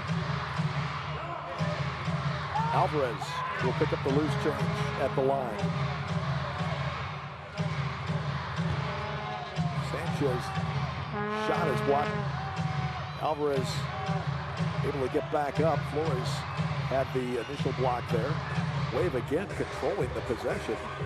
Kansas City's hardly had it here in the third period, and they really didn't have it all that much in the second either. Part of that was the Comets had to kill off a couple of Wave power plays back in the second period. Berry trying to break out of there. Look at this speed. Able to do so. Marcel Berry and Banahene coming out to challenge. Nice tackle there by Willie. Now Milwaukee trying to counter. Sanchez still coming off the end board. Carvalho trying to get it on that favored left foot trip down. Foul is going to be called on Pereira. I believe that's his second of the quarter. That's his third, so he's in foul trouble already. Wave with another restart chance in the attacking zone. They have started to get a few of these, but more than a few. They've had a ton. Just have not been able to capitalize directly on the restarts up to this point. Max Ferdinand. Huffman moves across. Bennett with a shot save made by Neto. Again, shots right on target, but Neto getting a good look at it, makes the save. Bennett now trying to run away from Chase Peterson. Chase is chasing him as Bennett rolls it in, not much with the left foot shot there. And Neto making another save. Not sure whether Ian tried to toe poke that one. He didn't get anything on that shot down the left side. Wave gets it back. Hain trying to fend off the defender. This is Guerrero Pino off the inboard in front. Oh, great chance for Ferdinand, but he couldn't convert. And that's better by the Wave, getting runners in the box. Talking about it quite often this game. Good run that time by Ferdinand. Willie B chipping one into his counterpart, Neto. Comes up throwing. Williamson now helping Kudus Laval double team along the near board. But Andreos able to retain control for the Comets. Comets have had it for about 15 seconds. This might be their most extended possession of the quarter. They have been basically defending the whole third period up to this point. Ramon Palmer turning on the Jets. Had to reload as Neto, or rather Regan, was open in the middle. Costa gets it back. Costa is actually the league's leading scorer coming into tonight's contest. 4 goals, 2 assists for 6 points. Like we said, he's been off to a great start. Had a great couple of games against St. Louis. Reggett's back heel, poked away. Correa in the middle. Carvalho.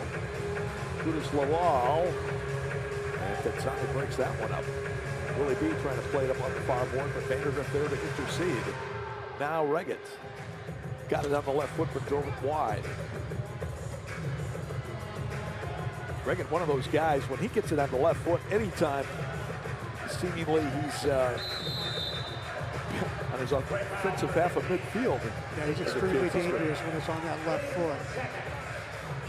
You mentioned Acosta from Kansas City. He was the #1 star in the first game. He was the #2 star in the second game. So excellent first weekend for Leo Acosta.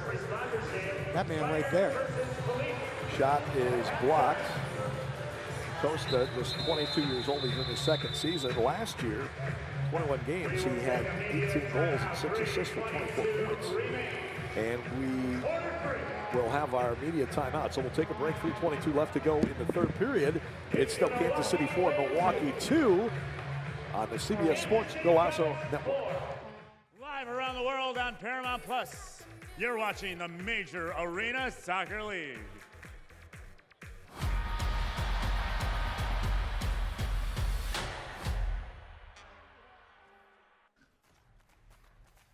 Okay, it is time for the Visit Milwaukee center field kick. This is, what's your name? Connor. And you go to school? Wisconsin Lutheran College. All right, so you got to get 3 chances to get that ball into the center circle. Think you can do it? All right, let's see.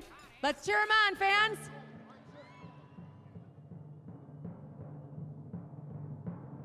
Okay, pretty close.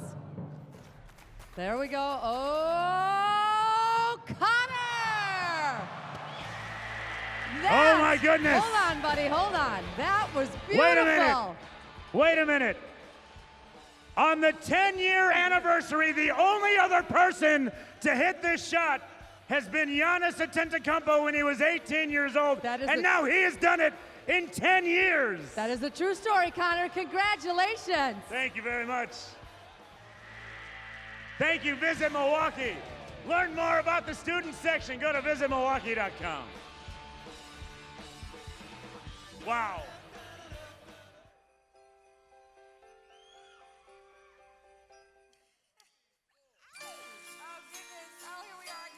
And there it is, 10 years ago, right here. Well, when it was US Cellular Arena. Look at that.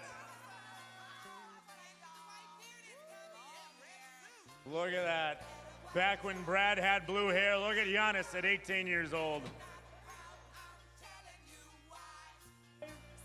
4, 3,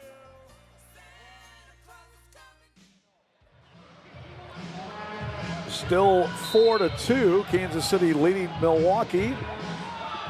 Major Arena Soccer League action here on the CBS Sports Golazo Network. Sam Wynn and Art Kramer bringing you the play-by-play action here tonight. Again, nobody has scored here in the third period. Hasn't been for lack of trying, especially on Milwaukee's end, as they've outshot the Comets 11-2. Milwaukee is now outshot Kansas City 21-2 in the last 3 periods. Neto is now up to 15 saves. The goalkeeper for Kansas City, Banahane, has 7 for the Wave. Kansas City looking to even up the all-time regular season series since the revival of the Comets prior to the 2010-11 series. Wave has won 30, the Comets 29. Wave with a 17 edge over the Comets. Regular season action here in Milwaukee. Sean Esqueda plays it back out for Tony Walls, as Alvarez will move it up for Derek Huffman. Huffman, the Elgin, Illinois native, now in his 5th season with the Wave, his 8th in the MASL. Derek was the Wave's 2nd leading scorer from a year ago. 20 goals, 9 assists for 29 points. Came into this league as a defender, has transitioned to a power forward up front, and he's been pretty good no matter where he's played on the field. Comets take away. Palmer at midfield will drop it back. Barry now they will leave it and work the possession from the back. Peterson up to Leo Acosta out of West Chicago, Illinois.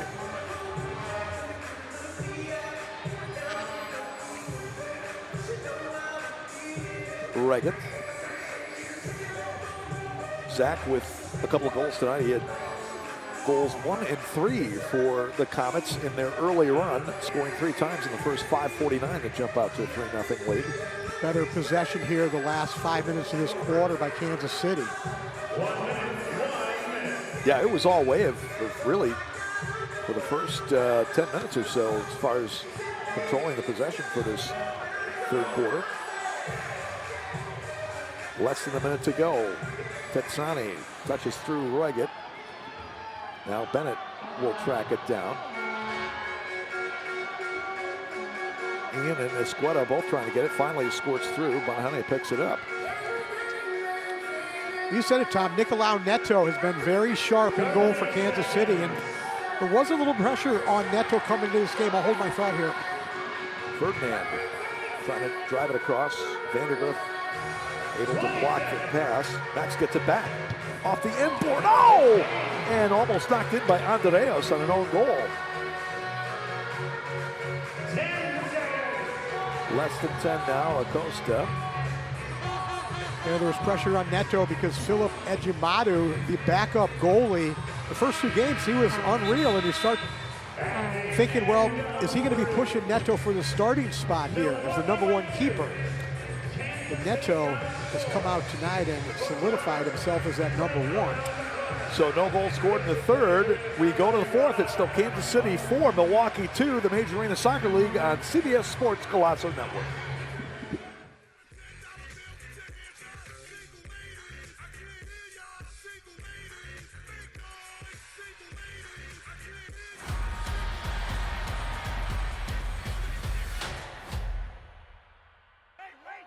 Hey, Milwaukee, hit the lights. Great moments are born from great opportunity. You all know what you have to do. Forget about the crowds, the size of the school, their fancy uniforms. No one comes into our house and pushes us around. Unleash the fury. If you put your effort and concentration into playing to your potential, to be the best that you can be, I don't care what the scoreboard says at the end of the game, in my book, we're gonna be winners. Tonight, we stay with them. And we shut them down because we can. That's still black ice. This is our pond. That's right. Phoebe's right. We gotta take it to these guys. I want you to get up now. Unleash the fury. I want all of you to get up out of your chairs. The fans are standing up to them. The security guards are standing up to them. The peanut vendors are standing up to them. Hands together. All right. Let's go. Wave fans, do me a favor and make some noise!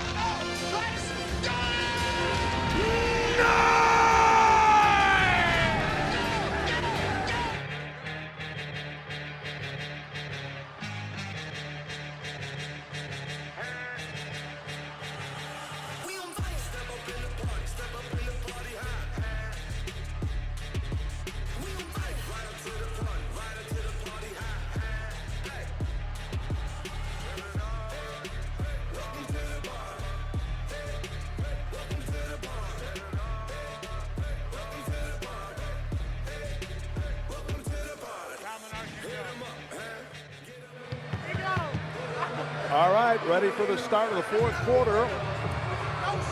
Kansas City leading Milwaukee 4-2. Major Arena Soccer League on the CBS Sports Golazo Network.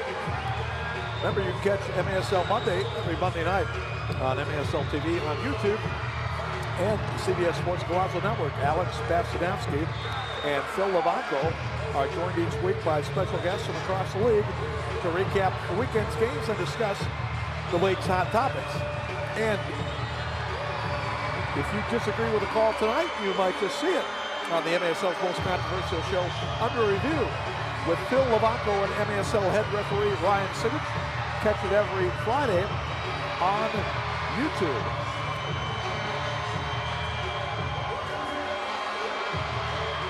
Fans in Milwaukee trying to fire up their team, the Milwaukee Wave, as they still trail by 2. There was no scoring in the third period. In fact, since the end of the first period, when Kansas City had a 4-1 lead, there's only been 1 goal scored. That was Ian Bennett for the Milwaukee Wave in the final minute of the second quarter. Tom went along with Art Kramer, so it's been a very competitive game here, AK. Both team defenses and goalkeepers have shown pretty well. And we'll see if anybody can break through and get a bit of an offensive run here in the fourth. Well, for the Wave, Tom, everything's coming from the outside. And the question is, who's going to get dirty, get into the box and score goals inside the box for the Wave? Got guys like Sanchez, great 1v1 on the outside. We saw Ian score one tonight. Correa, Carvalho. Bouncing shot there by Ian Bennett, turned away by Neto, went out of play. They need guys to get in the box to the far post and get some tap-ins. Guys like Cudis, Andre Hain, Derek Huffman. We need some tap-ins, some back post goals. You can't all come from the outside. You're not going to beat Neto too many times doing that. Comets defense has done a good job to secure the inner perimeter there, so to speak. Wave has definitely had some chances to get a couple more, but Neto and his defense in front of him have been up to the task. Well, you know when it's hard to secure the inner perimeter? When you got a bunch of guys running in there into the box. Not hard to secure it when there's nobody going there.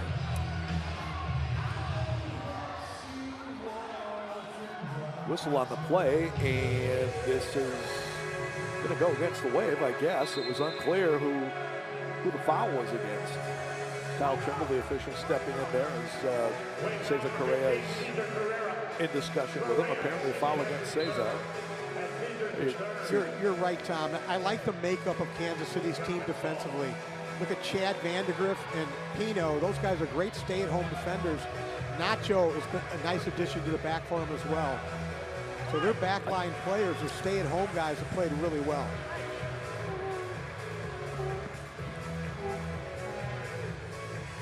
KC and the White Unis going left to right here in the fourth. Rian Marquez with a goal and a couple of assists tonight. He's been off to a good start this year. The Wave's going to get a result, Tom. They're going to need to get the next one here, down 4-2. Can't afford to fall 3 behind against this team in the fourth quarter. Breno drew the foul, and the Wave will get ready to put it back in play.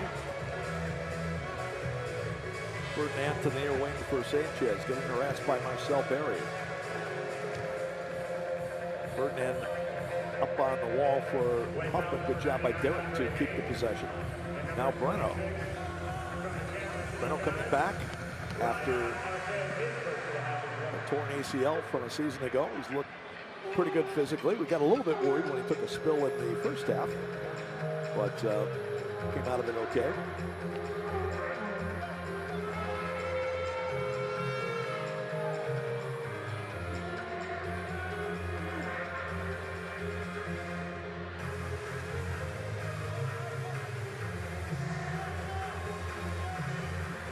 Sanchez wide, and now he should attack and try to take that guy 1v1 along the boards.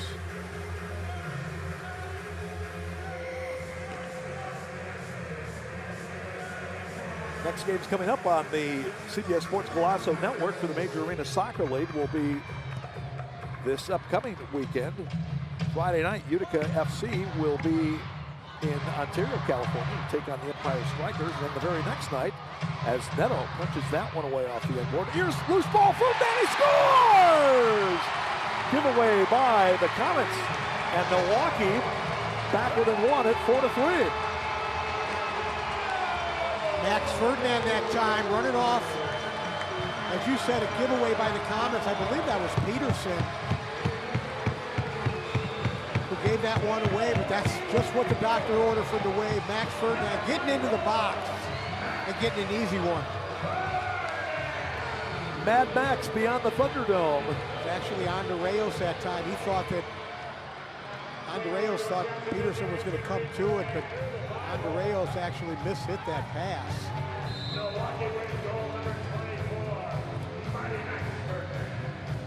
Max with his first of the year, the 115th of his MASL career, number 91 of his Wave career. And that was a big one to get Milwaukee back within one. We talked about it at 3-0, and then it was short-term goals, a little at a time, and right now the Wave are right there, just down one here in the fourth.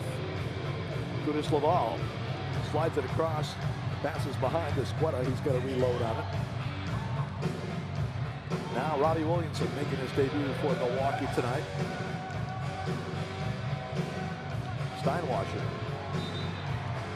tried to play it in for Laval, but I believe a foul can be called against Kansas City. And so Wave will keep the possession. Tony Wall is ready to put it in.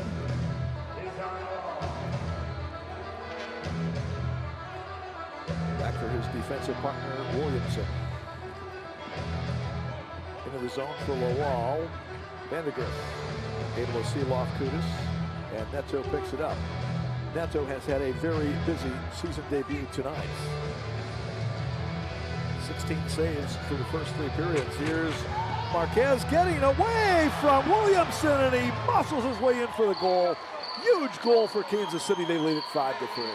That was a delayed penalty there that Marquez scored as he just annihilated Williamson along the boards. Watch the big man, number 26, Rion Marquez, that man right there, as he just out-muscled the big Wave defender and then slid it by Willie B in the near post. Big goal that time by Marquez. We'll have to see who gets the assist.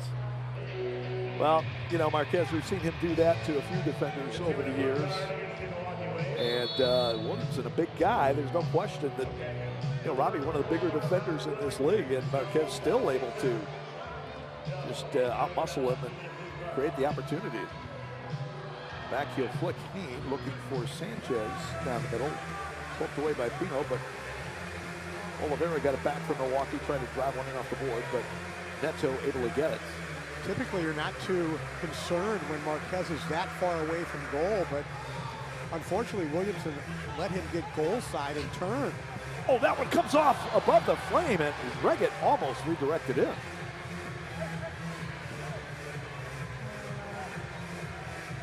So for now, unassisted for Marquez. Somebody played the ball up to him, but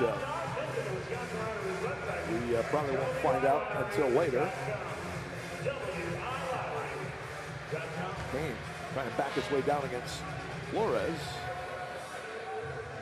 Alvarez lost it. Oliveira drives it into the corner. Cavallo with it. I think they're going to get Ricardo for a handball, and now a delay of game as he knocked away in frustration. Ricardo, I see, called up again by the U.S. beach soccer team. So he will miss the game in St. Louis, I believe. That'll be the Waves' next game a week from tomorrow in St. Louis against the Ambush. And I'm sure the Ambush will be more than ready to take on the Wave after losing those first two to Kansas City. So that's not going to be an easy task for Milwaukee. Marquez coming up against Ferdinand. Max is able to withstand him that time.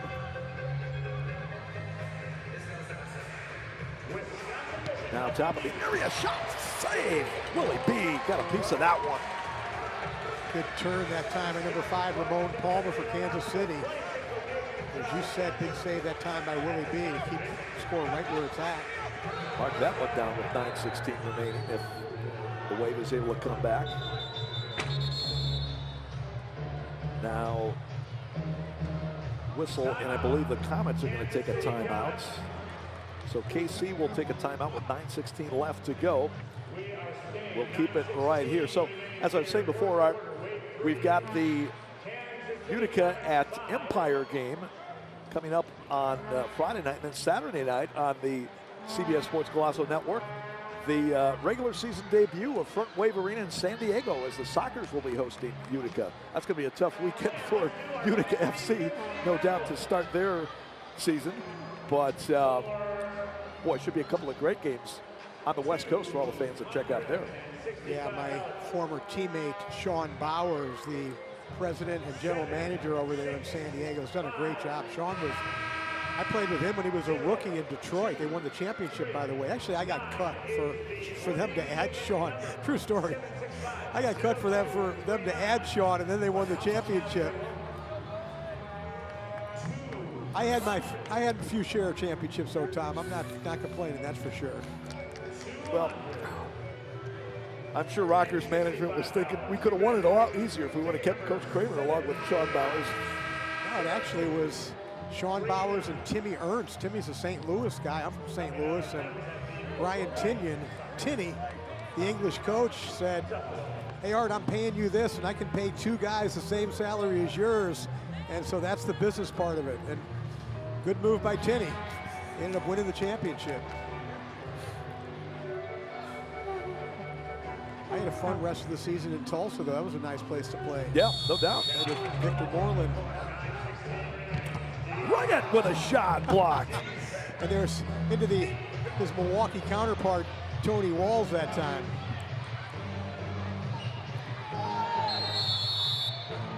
And they are going to call a foul on Huffman here, as he was quite the battle with Nacho Flores. Yeah, number 23. Nacho was backing up to try to, I think, unleash a bicycle kick there.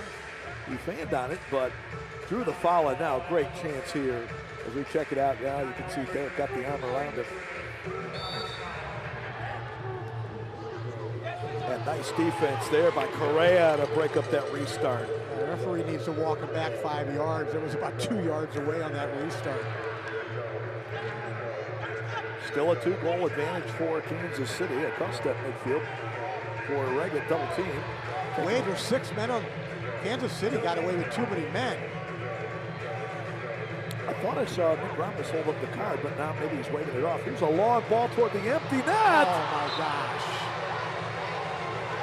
Tetsani with his third bomb in 3 games. Well, that wasn't really a bomb, but that one come off the crossbar, off of Willie B's foot and into the goal. The Wave's going to throw the challenge flag for too many men. Well, again, the official on the near side, Nick Ramos pulled out the card. He literally had it held up.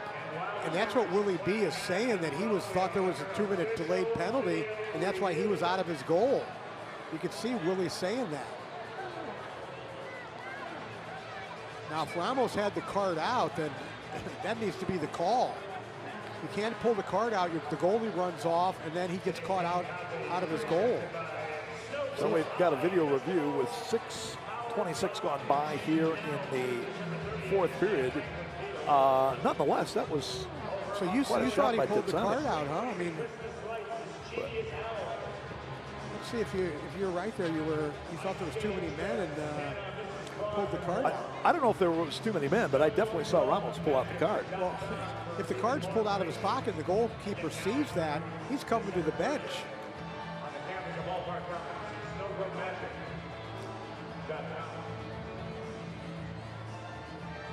I can't see Ramos, the referee. Okay, there's Ramos right there along the boards.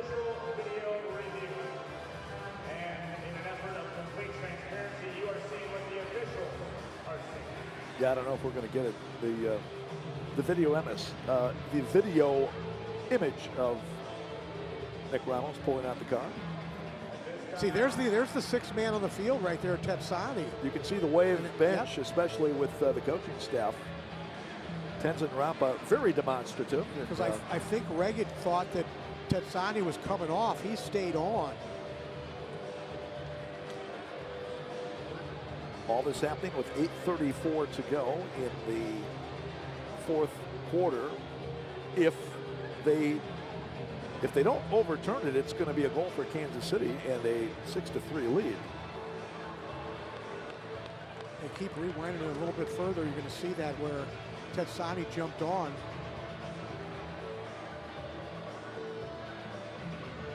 Okay, here's Reagan. Here's Reagan. And watch, Reagan then stays on, and then Tetsani jumped on. You can't see it right there, but Reagan was coming off for a change. He changes with Tetsani.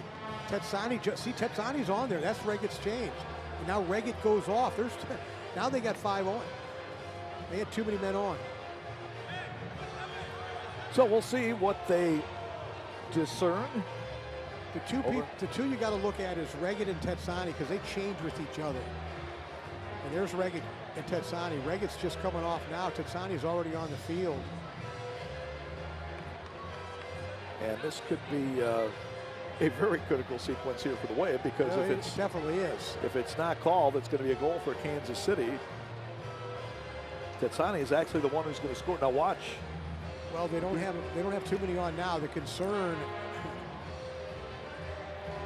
Going to put this one right off the frame, but deflects in off of Willie. Concern for the Wave is you never see in the video where there were 6 on the field. I should say 7, because it would be 6 and a goal. Wave's next home game, by the way, will be on Friday night, December 20th. That'll be another telecast here on the CBS Sports Golazo Network, 6:35 p.m. Central Time. And you see the 3 referees talking to them. I'm not sure how they can call too many men if they don't have video footage of the 7 on the field, that being 6 and a goalie. Now, all that Ramos could say is, hey, I pulled the card out, which I never saw in the video as well. I think they're going to keep the goal. I really do. I don't see how they can overturn this. And that is not going to bode well for the Milwaukee Wave for the rest of this Kyle's contest. going into his spot. Look at Kyle, number 4. Wants the captains now. They want the captains. This is interesting. So Ian Bennett for the Wave, Ignacio Flores for the Comets will go over to check things out. Comets, by the way, will next play at home. They'll be hosting the Dallas Sidekicks at Cable Dahmer Arena. That will be a 5 o'clock Central Time kickoff on December 15th. I think what they're going to do is they're going to not call a penalty, but not. Challenge has not been accepted. Challenge not been accepted. It was the Wave who challenged, right? I believe so. But I don't think they're going to call it a goal either.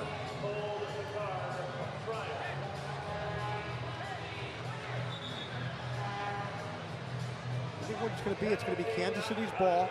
There's not going to be a penalty for too many men, but they're going to not count the goal, probably because Ramos pulled the card out. Video evidence showed otherwise.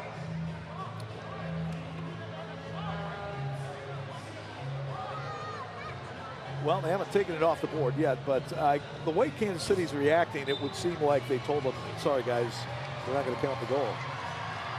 Now they pulled it off. So, not going to count the goal, but not call too many men on the field. This doesn't really make sense, Tom. And the explanation of it was not the best.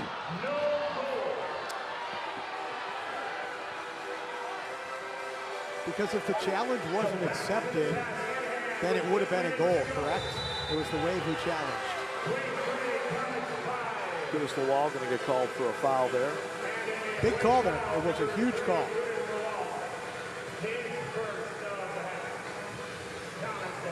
Still plenty of time left in this game.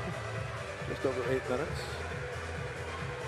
And as we've seen in indoor soccer, that could be an eternity as far as trying to hang out of the lead. In this case, the Comets with the 5-3 advantage.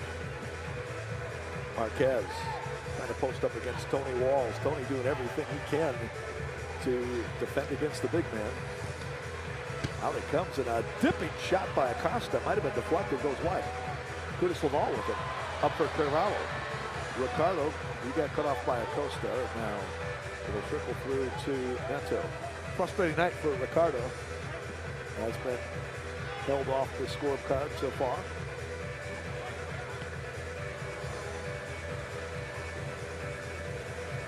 Reggett with a turning shot that's wide. And they're going to get Andre Hain for the takedown there. Now, one of the things the Wave did quite successfully last season was employ their 6th attacker when they pulled their goalkeeper. 7 minutes left right now. The Wave down 2. It'll be interesting to see how long Giuliano Oliviero elects to continue to play 5v5 until he goes to that 6th attacker.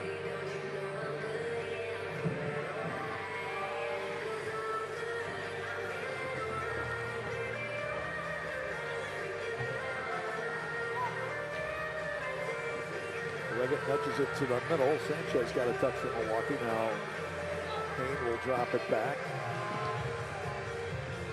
Wave working it out of there. Here's Sanchez trying to blow past Reggett, who takes it out.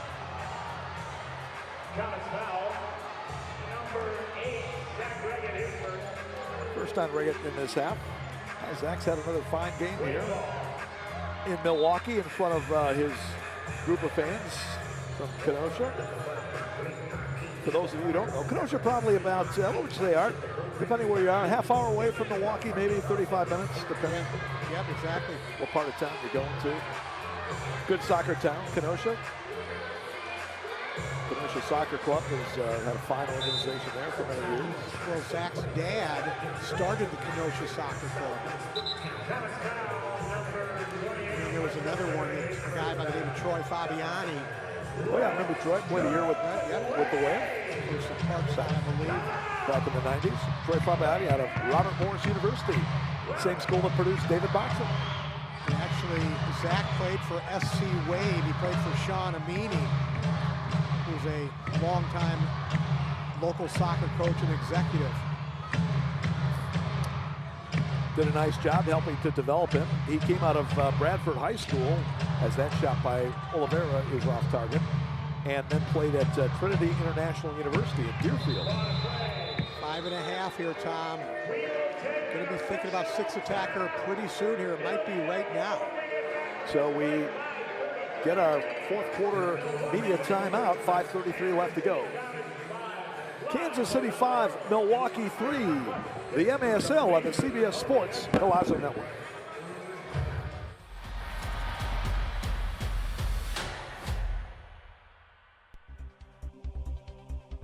And Wave fans, it's time to play Ambassador Hotel Trivia. I'm with my contestant, Adam from Sussex. You feeling lucky?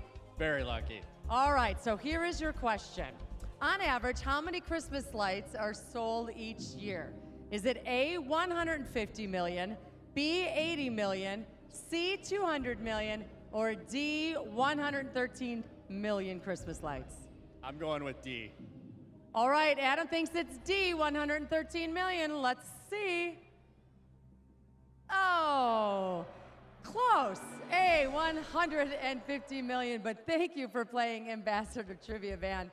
Back to you. All right, thank you, Doreen. I mean, you're talking millions and millions of Christmas lights. Of course, our presenting partner today, our friends at Snow Globe Holiday Festival, powered by Enchant, going on right now on the campus of Ballpark Commons in Franklin. Learn more at snowglobemagic.com. Thank you, Doreen. All righty.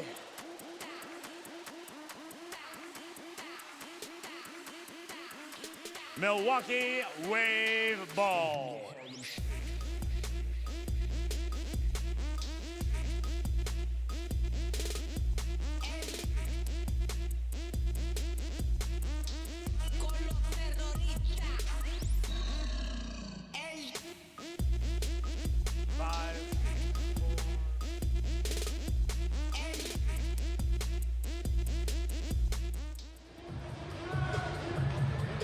Coming down the stretch here from Milwaukee, with the Kansas City Comets still leading the Milwaukee Wave 5-3. Wave, for now, is not going to go with the extra attacker. But probably got another minute to a minute and a half, and then it's coming. Tony Wall steps up to take it away from Ramon Palmer. Here's Ian Bennett. Shot knocked down by Chase Peterson. Breno trying to get away from Andreos. Good job to move it near side for Walls. Taken away momentarily. Correa gets it back. Shots 4-3 in favor of the Comets in this period. Each team has scored once here in the fourth. Milwaukee with a 29-17 edge for the game thus far. Oh, I'm surprised it's not coming top of the arc there.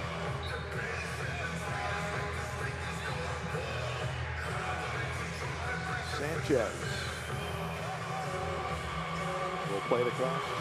Breno fires it off the mark. Tony Walls! Shot in the goal, and the Wave back within one at 5-4. Been talking about it all game, and there it is. Tony Walls getting himself into the back post. That shot from the outside comes off the boards right to Walls, who's on the doorstep and gets an easy one. That's really the recipe in this game for the Wave, is to get numbers in the box, in and around Neto.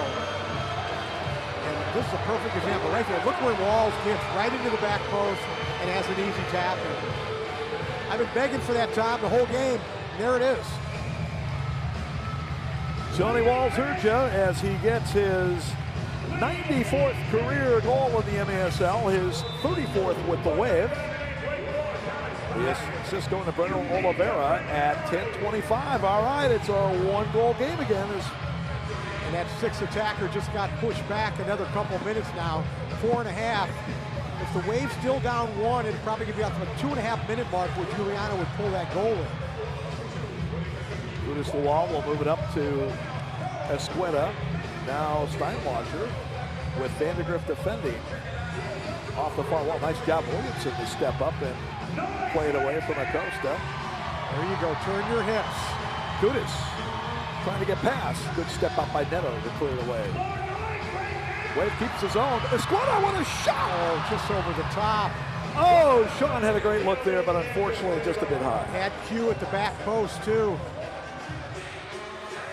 So the Wave trying to keep the pressure on.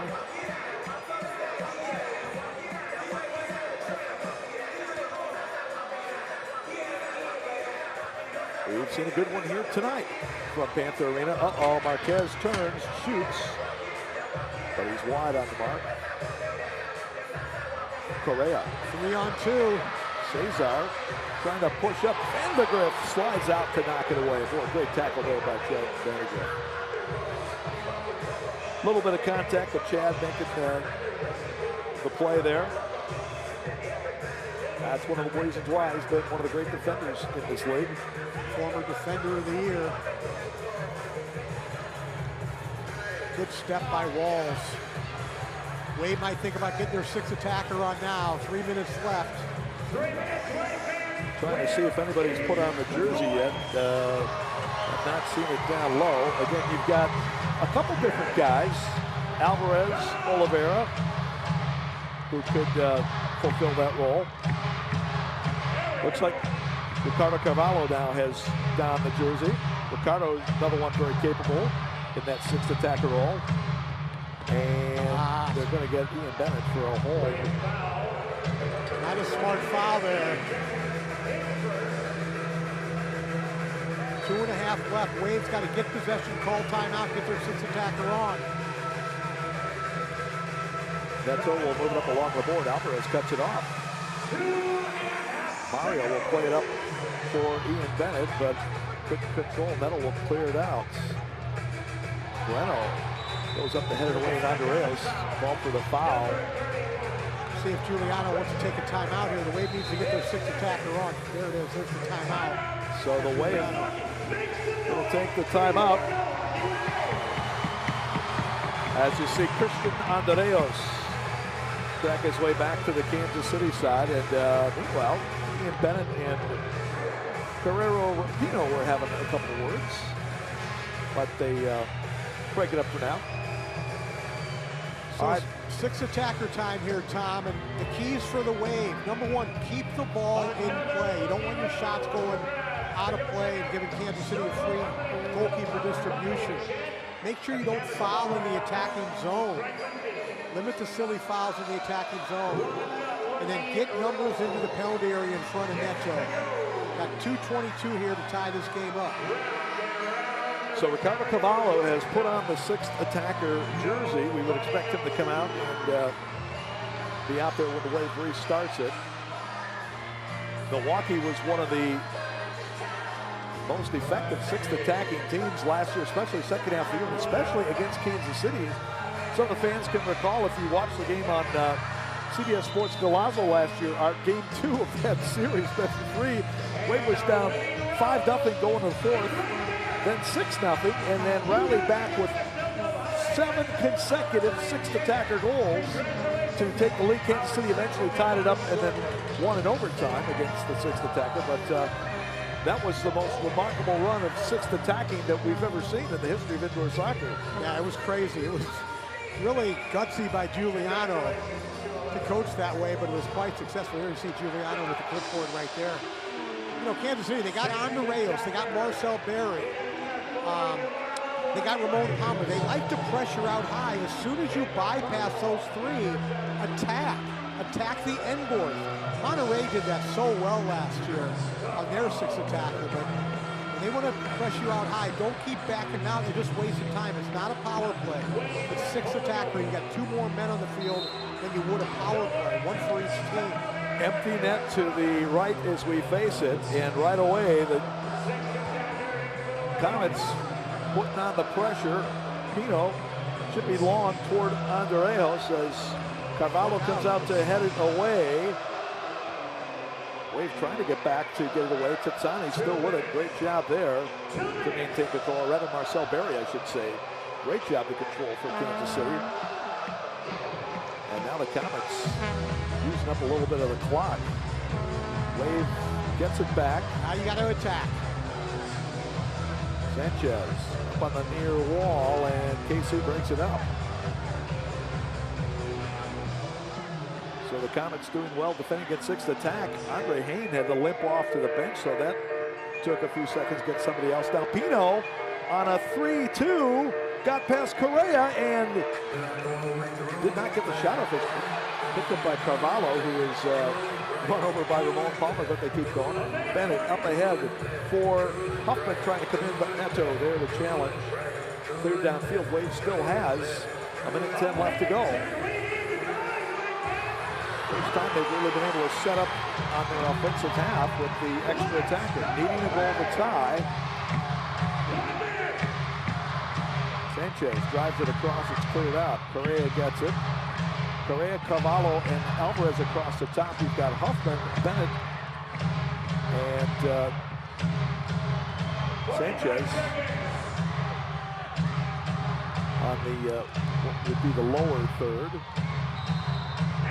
Foul there by Andreas. Right here, you want to isolate Alex Sanchez and let him take the player on. Only 35 seconds left to go. And again, KC keeping the pressure on. Berry steps up to take it away. Lazy pass that time by Carvalho. One more rush for the Wave here, 20 seconds left. Oliveira is dumped at the line. Wave is going to get a 6th attacker restart with 18.9 seconds left to go.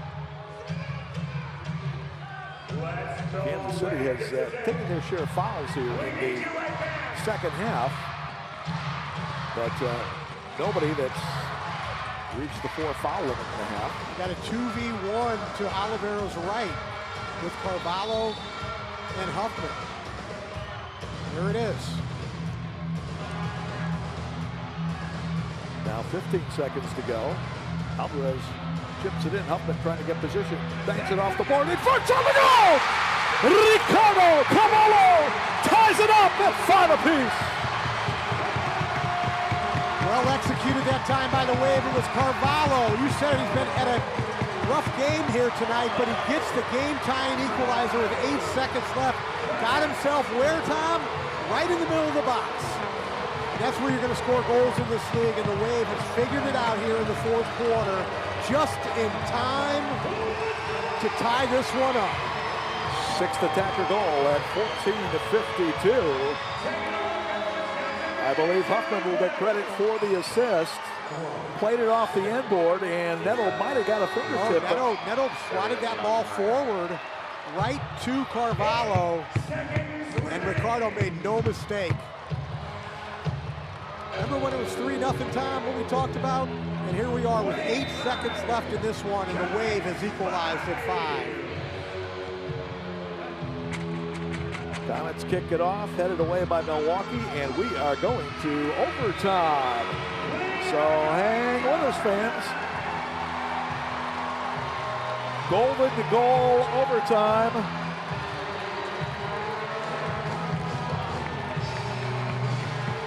So we will have a 10-minute overtime coming up.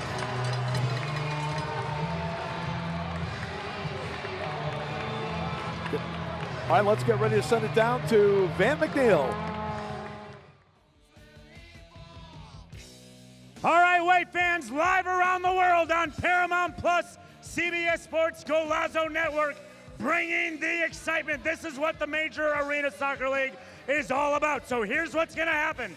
Before we go to break, we are going to have a 10-minute golden goal overtime. The first team to score will win.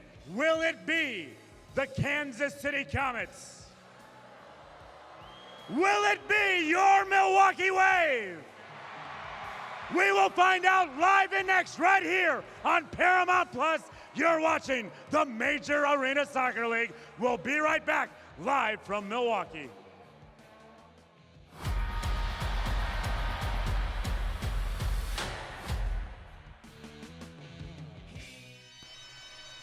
Oh, Wave fans, it's time to jump around.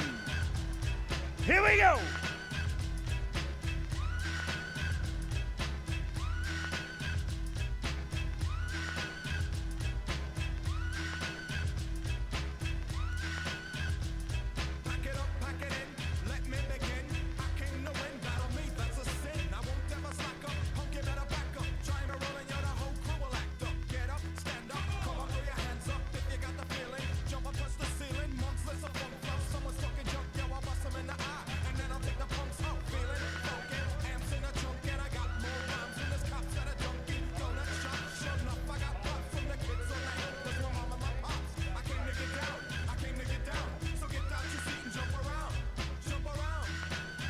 Oh yeah. Let's go.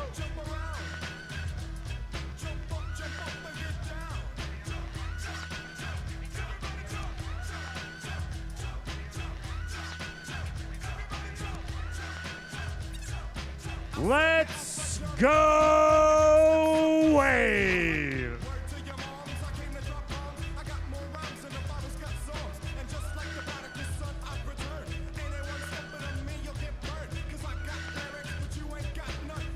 Wave fans, we need you now. Let's go. Golden goal overtime. Classic rivalry here between the Kansas. And so we get ready for overtime here in Milwaukee. Tied at 5 between the homestanding Wave and the Kansas City Comets here on the CBS Sports Golazo Network. Tomlin, along with Art Kramer, to say the least. We've seen a good one here tonight, especially exciting ending for the Wave that tied up with 8 seconds remaining. Well, some of the content we have here in this league, we have the MASL Mondays with Phil and Alex, right? We got the show Under Review. Well, I think we got our first Under Review to talk about tonight. Remember, 7 minutes or so to go. Kansas City had scored what looked to make it 6-3. The Wave challenge. They didn't win the challenge, but somehow it wasn't a goal. Okay, so I think they did win the challenge, right? And now we're tied at 5, and we're in overtime. That's going to be a good under review right there. Milwaukee in the black uniforms, moving it right to left as we look at the action. Same way they went in the fourth quarter. Kansas City able to get it back. Golden goal situation. First goal wins it. We will play 10 minutes if nobody scores, and then it would be a shootout. Best of 3. Riggett with the bike attempt off the mark. Good try, though, by Zach. He's got a couple of goals in this game. Again, Ricardo Cavallo tying it up with the 6th attacker goal with 8 seconds to go. To tie it up, Kudus Laval plays it up. Ian Bennett off the inboard as Ian is slid into by Nacho Flores. No call, and Nacho looks like he is injured a bit there as Correa comes back to get it back. Now still playing forward with Flores down for the Comets as the Wave needs to attack. Oliveira's pass far side is off the mark, and now Kansas City will get the timeout as Flores is down. You see a man down like that in his own third of the field, and you got to break. You don't stop. You got to attack. So hopefully Nacho's going to be okay. It was Flores who initiated the slide to knock it away from Bennett along the inboard, and Ian looked like he emerged okay, but unfortunately for Nacho, looked like he might have hurt his left knee or ankle. Take it out one more time. Yeah, Bennett was coming in support of Q, who was on the break, and Q played that ball a little bit too far in front of Ian and created a dangerous situation there in the corner. But yeah, there, Nacho Flores, the long-time Kansas City Comets player. They ever played for the Kansas City Attackers at all Comets? All Comets. Yeah, he's been a great player. Midfielder now turned defender. And a real leader on this team. He is extremely well liked by his teammates. With the head athletic trainer, Sean Dimmers there, and hopefully going to be okay as he comes to the bench on the near side. So it'll be Kansas City possession as they will put it in from their defensive third.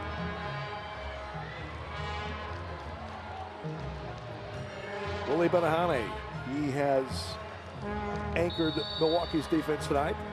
His counterpart, Nicolau Neto for Kansas City. Both keepers have played pretty well. Both teams have had a lot of great opportunities in this game. Both teams could have easily scored a few more goals. No, I think both keepers are probably amongst the 3 stars. Williamson trying to move it out, lost control, and now coming in, and the shot off the frame by Marcel Berry. Marcel almost single-handedly ending it there. Marquez along the boards, and he is pushed down by Escueta, no call, and now Marquez going to be called for a foul, and he's going to get a yellow card. Yeah, a little too demonstrative with the arguing right there. Yeah, any of you lip readers out there, please don't repeat what he said. Well, he's speaking Spanish though, Tom. So. Portuguese, right? He's swearing in Portuguese. That's one way to look at it. Challenge flag has actually come out. You know, so they do get an extra challenge in overtime. I guess so. That's what it is, right? Because they've already had the 2. Well, of course, Marquez is upset because he thought he got fouled, and again, I think Sean Escueta might have gotten away with one there, pushing him against the board, and then as Milwaukee tried to come out there with possession, they called Marquez for the foul. You know, I like the rule changes they've made here in the offseason, I really do. However, I'd like to see in overtime, the only challenges would be initiated by the referees. Because what you have now is you have a 10-minute overtime, and each coach knows they have one. It's like, you know what, I might as well use it, because if I don't, I'm just going to waste it. And then you get these challenges that are really unnecessary. Yeah, absolutely. So I'd like to see it just be referee initiated in overtime. As the officials huddle up over there in front of public address announcer Van McNeil. You know, in a lot of the arenas, Tom, the referees are mic'd up so they can tell the fans what the call is. The referee himself, instead of having to have the public address announcer do it. You know, what happened back there was 7 minutes left in the 4th quarter. I really didn't understand what the call was. It turned out where they took a goal away, the Wave had challenged it for too many men, but it wasn't too many men. They gave Kansas City a free kick, took the goal away, but there was no explanation as to why that happened. Right? I mean, if you're challenging for too many men and you win the challenge, then it's too many men, right? They don't say, well, it's not too many men, but we're going to take the goal away. That didn't make any sense.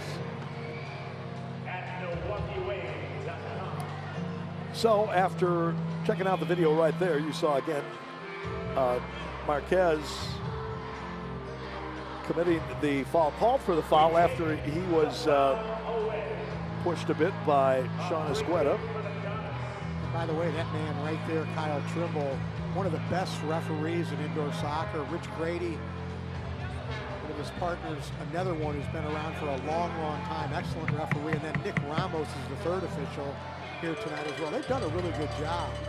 It's just that one sequence was hard to try to figure out what exactly was the call.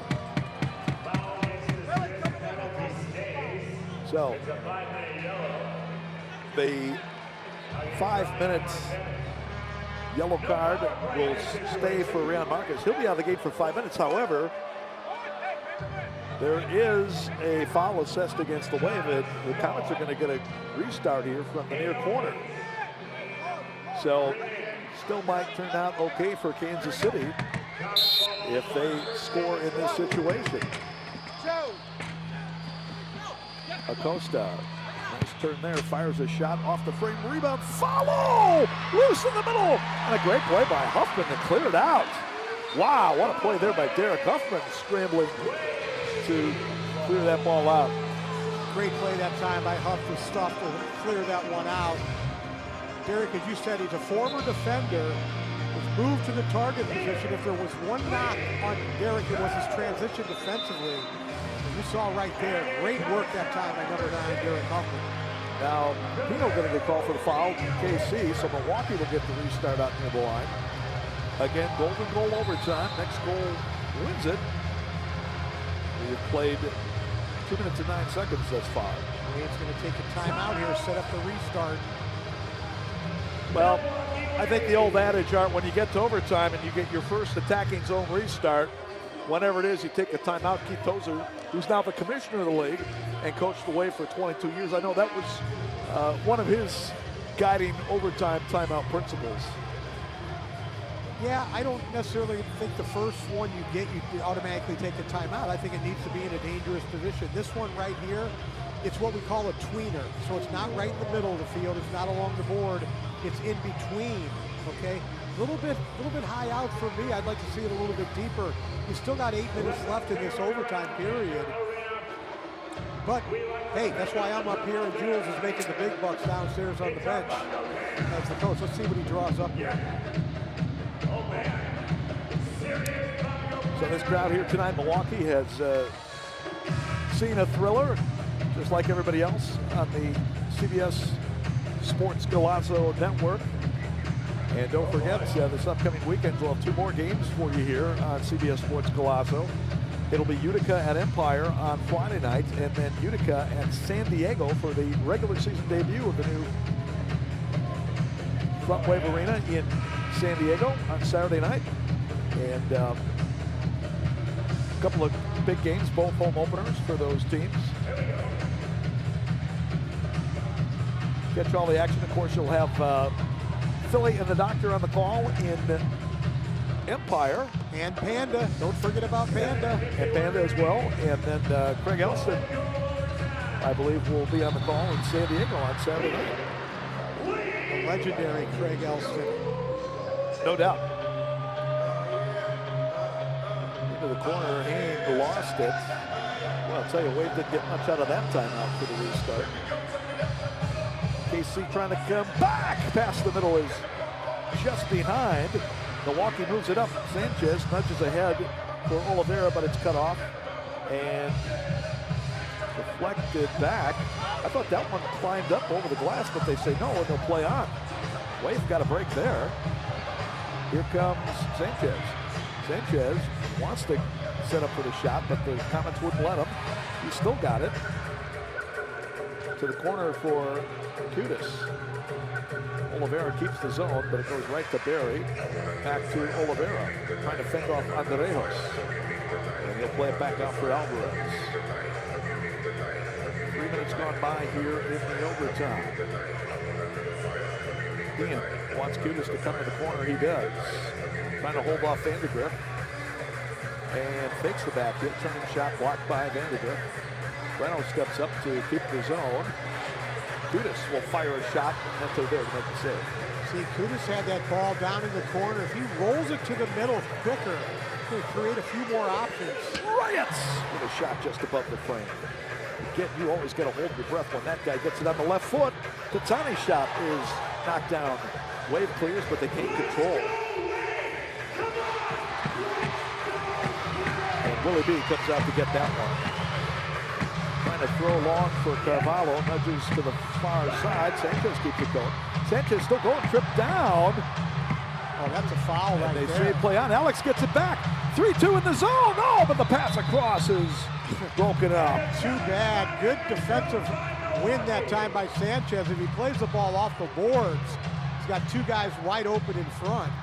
And now Milwaukee has thrown the challenge flag. They're going to try to argue that it should have at least been a foul over there. It was pretty close. See, this is what we were talking about, Tom. If both coaches have a challenge in the extra 10 minutes, they're going to use it here. These were two plays that we probably wouldn't see the challenge being thrown in regulation time, but we're seeing it here in the extra 10 minutes, right there. And the question is, was it a foul? See, I don't call it, unless you're going to call it early on Texani, but it's certainly on Pereiras. I don't believe that's a foul on number 12. Possibly earlier here on Texani, number 11. Watch this right here, Tom. First one right there, you can call a foul, but I probably wouldn't call that, and then I'm not sure he even got Sanchez there. By the way, the Tacoma Stars with an early 2-1 lead on the San Diego Sockers in Tacoma tonight, the season opener for both teams. Let me guess, Nick Pereira, one of the goal scorers for Tacoma? Well, dial it up here, AK, and take a look. Correa and Gonzalez for Tacoma. Morales, newly acquired from the Texas Outlaws, scores for San Diego in his debut. I got a feeling he's going to be a big-time addition to the Sockers. He looked like he was off to possibly the MVP last season, and then he got hurt. And once he came back, he wasn't exactly the same player as before the injury. Yeah, with the offseason to get fit again, him and Sebastian Mendez, yeah, those are two-thirds of the mom line. The O portion of that stays with the team. David Ortiz. All right, Wave trying to come out of there. Correa finds Laval. And Vandergrift tracked back to knock it away, but Correa keeps going. 3-2 in the zone, and he fires one up and over. He's got a 3v2. He rushed the shot. You got to walk that one in there.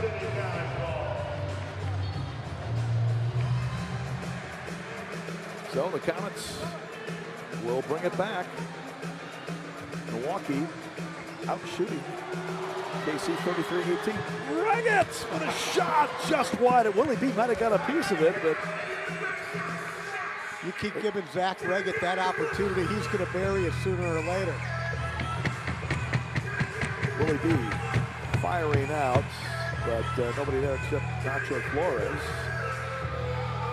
Reggett turns, lays it off. Ramon Palmer off the inboard. Tony Walls will get there. Nice ball for Javi Steinwasser. Now we'll play it up for Kudus. Got to wait for it to come in as he holds off several defenders. Oh, that wasn't a good ball by Javi. He's got Kudus wide open. He played it in front of him off the boards. Kudus goes down at midfield along with Reggett. They're going to call a foul on Kudus. See, the Wave's fitness is not 100% here in the first game of the season. And that's to be expected. But simple passes like that where the guy's wide open and you play it in front of him off the wall, put him in a bad spot.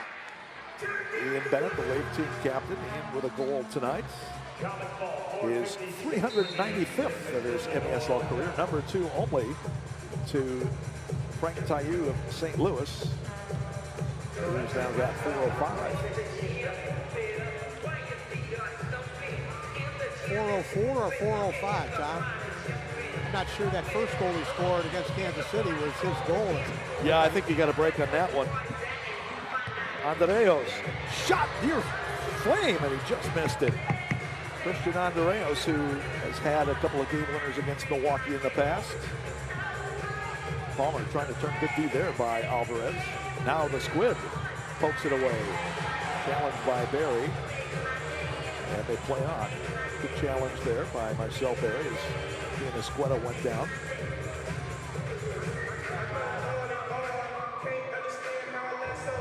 Again, if nobody scores in 10 minutes of this overtime, we will have a shootout.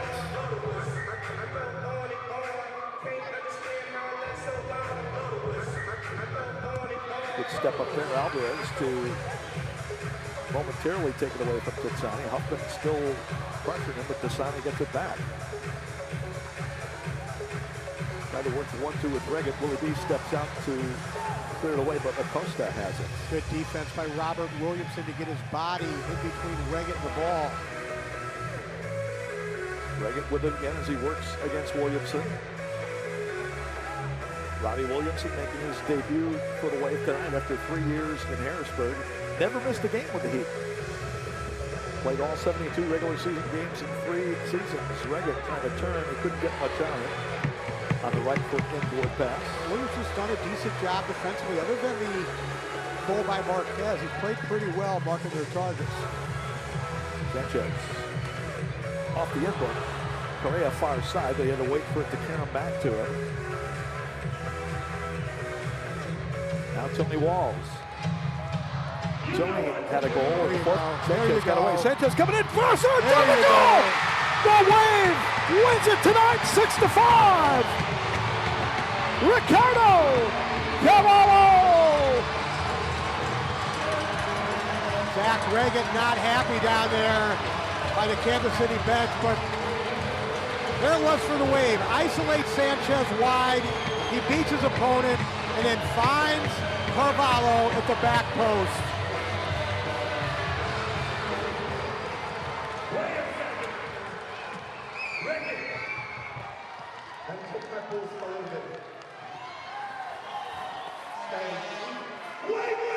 Your Milwaukee Wave win!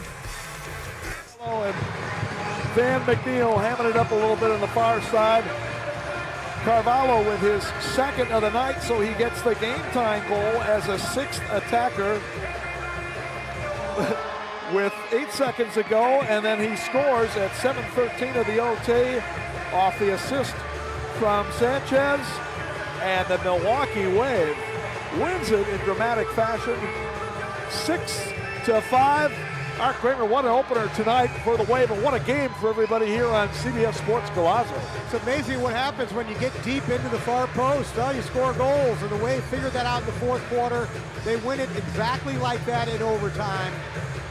Saucy Sanchez to that man right there, number 7, Ricardo Carvalho.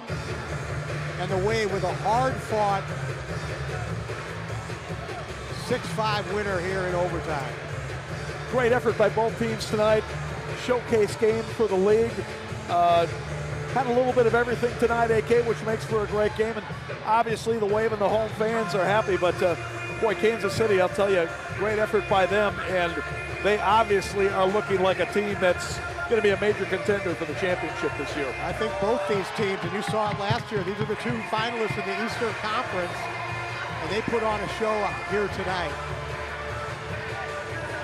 Ricardo Carvalho talking it over with Chad Vandergriff from the Comets. And again, just an outstanding season opener for the Wave as they beat the Comets 6-5 in OT. Last year, Milwaukee lost in overtime to the Monterey Flash in their opening game here at Panther Arena. So they come back to win in OT against KC here tonight. And Milwaukee now 31-29 all-time regular season against the Comets in what arguably is one of the league's top rivalries. Let's get ready to send it down to Van McNeely standing by with our player of the game. Well, Tom, Arts, the major arena soccer league community, this is what it's all about, an exciting overtime win. We have to check how this man's pulse is. Number 7, Ricardo Carvalho. Oh, my goodness. Great. How you feeling, huh? Good. The pulse is okay? Yeah, it's steady. It's good. Opening up against a rivalry game here, the red-hot Kansas City Comets. I mean, never count the Milwaukee Wave out, right? Oh, yeah, for sure. We came a little frustrated about last year that we lost in semifinals, but we had to bring what it takes to win the game, and then we did.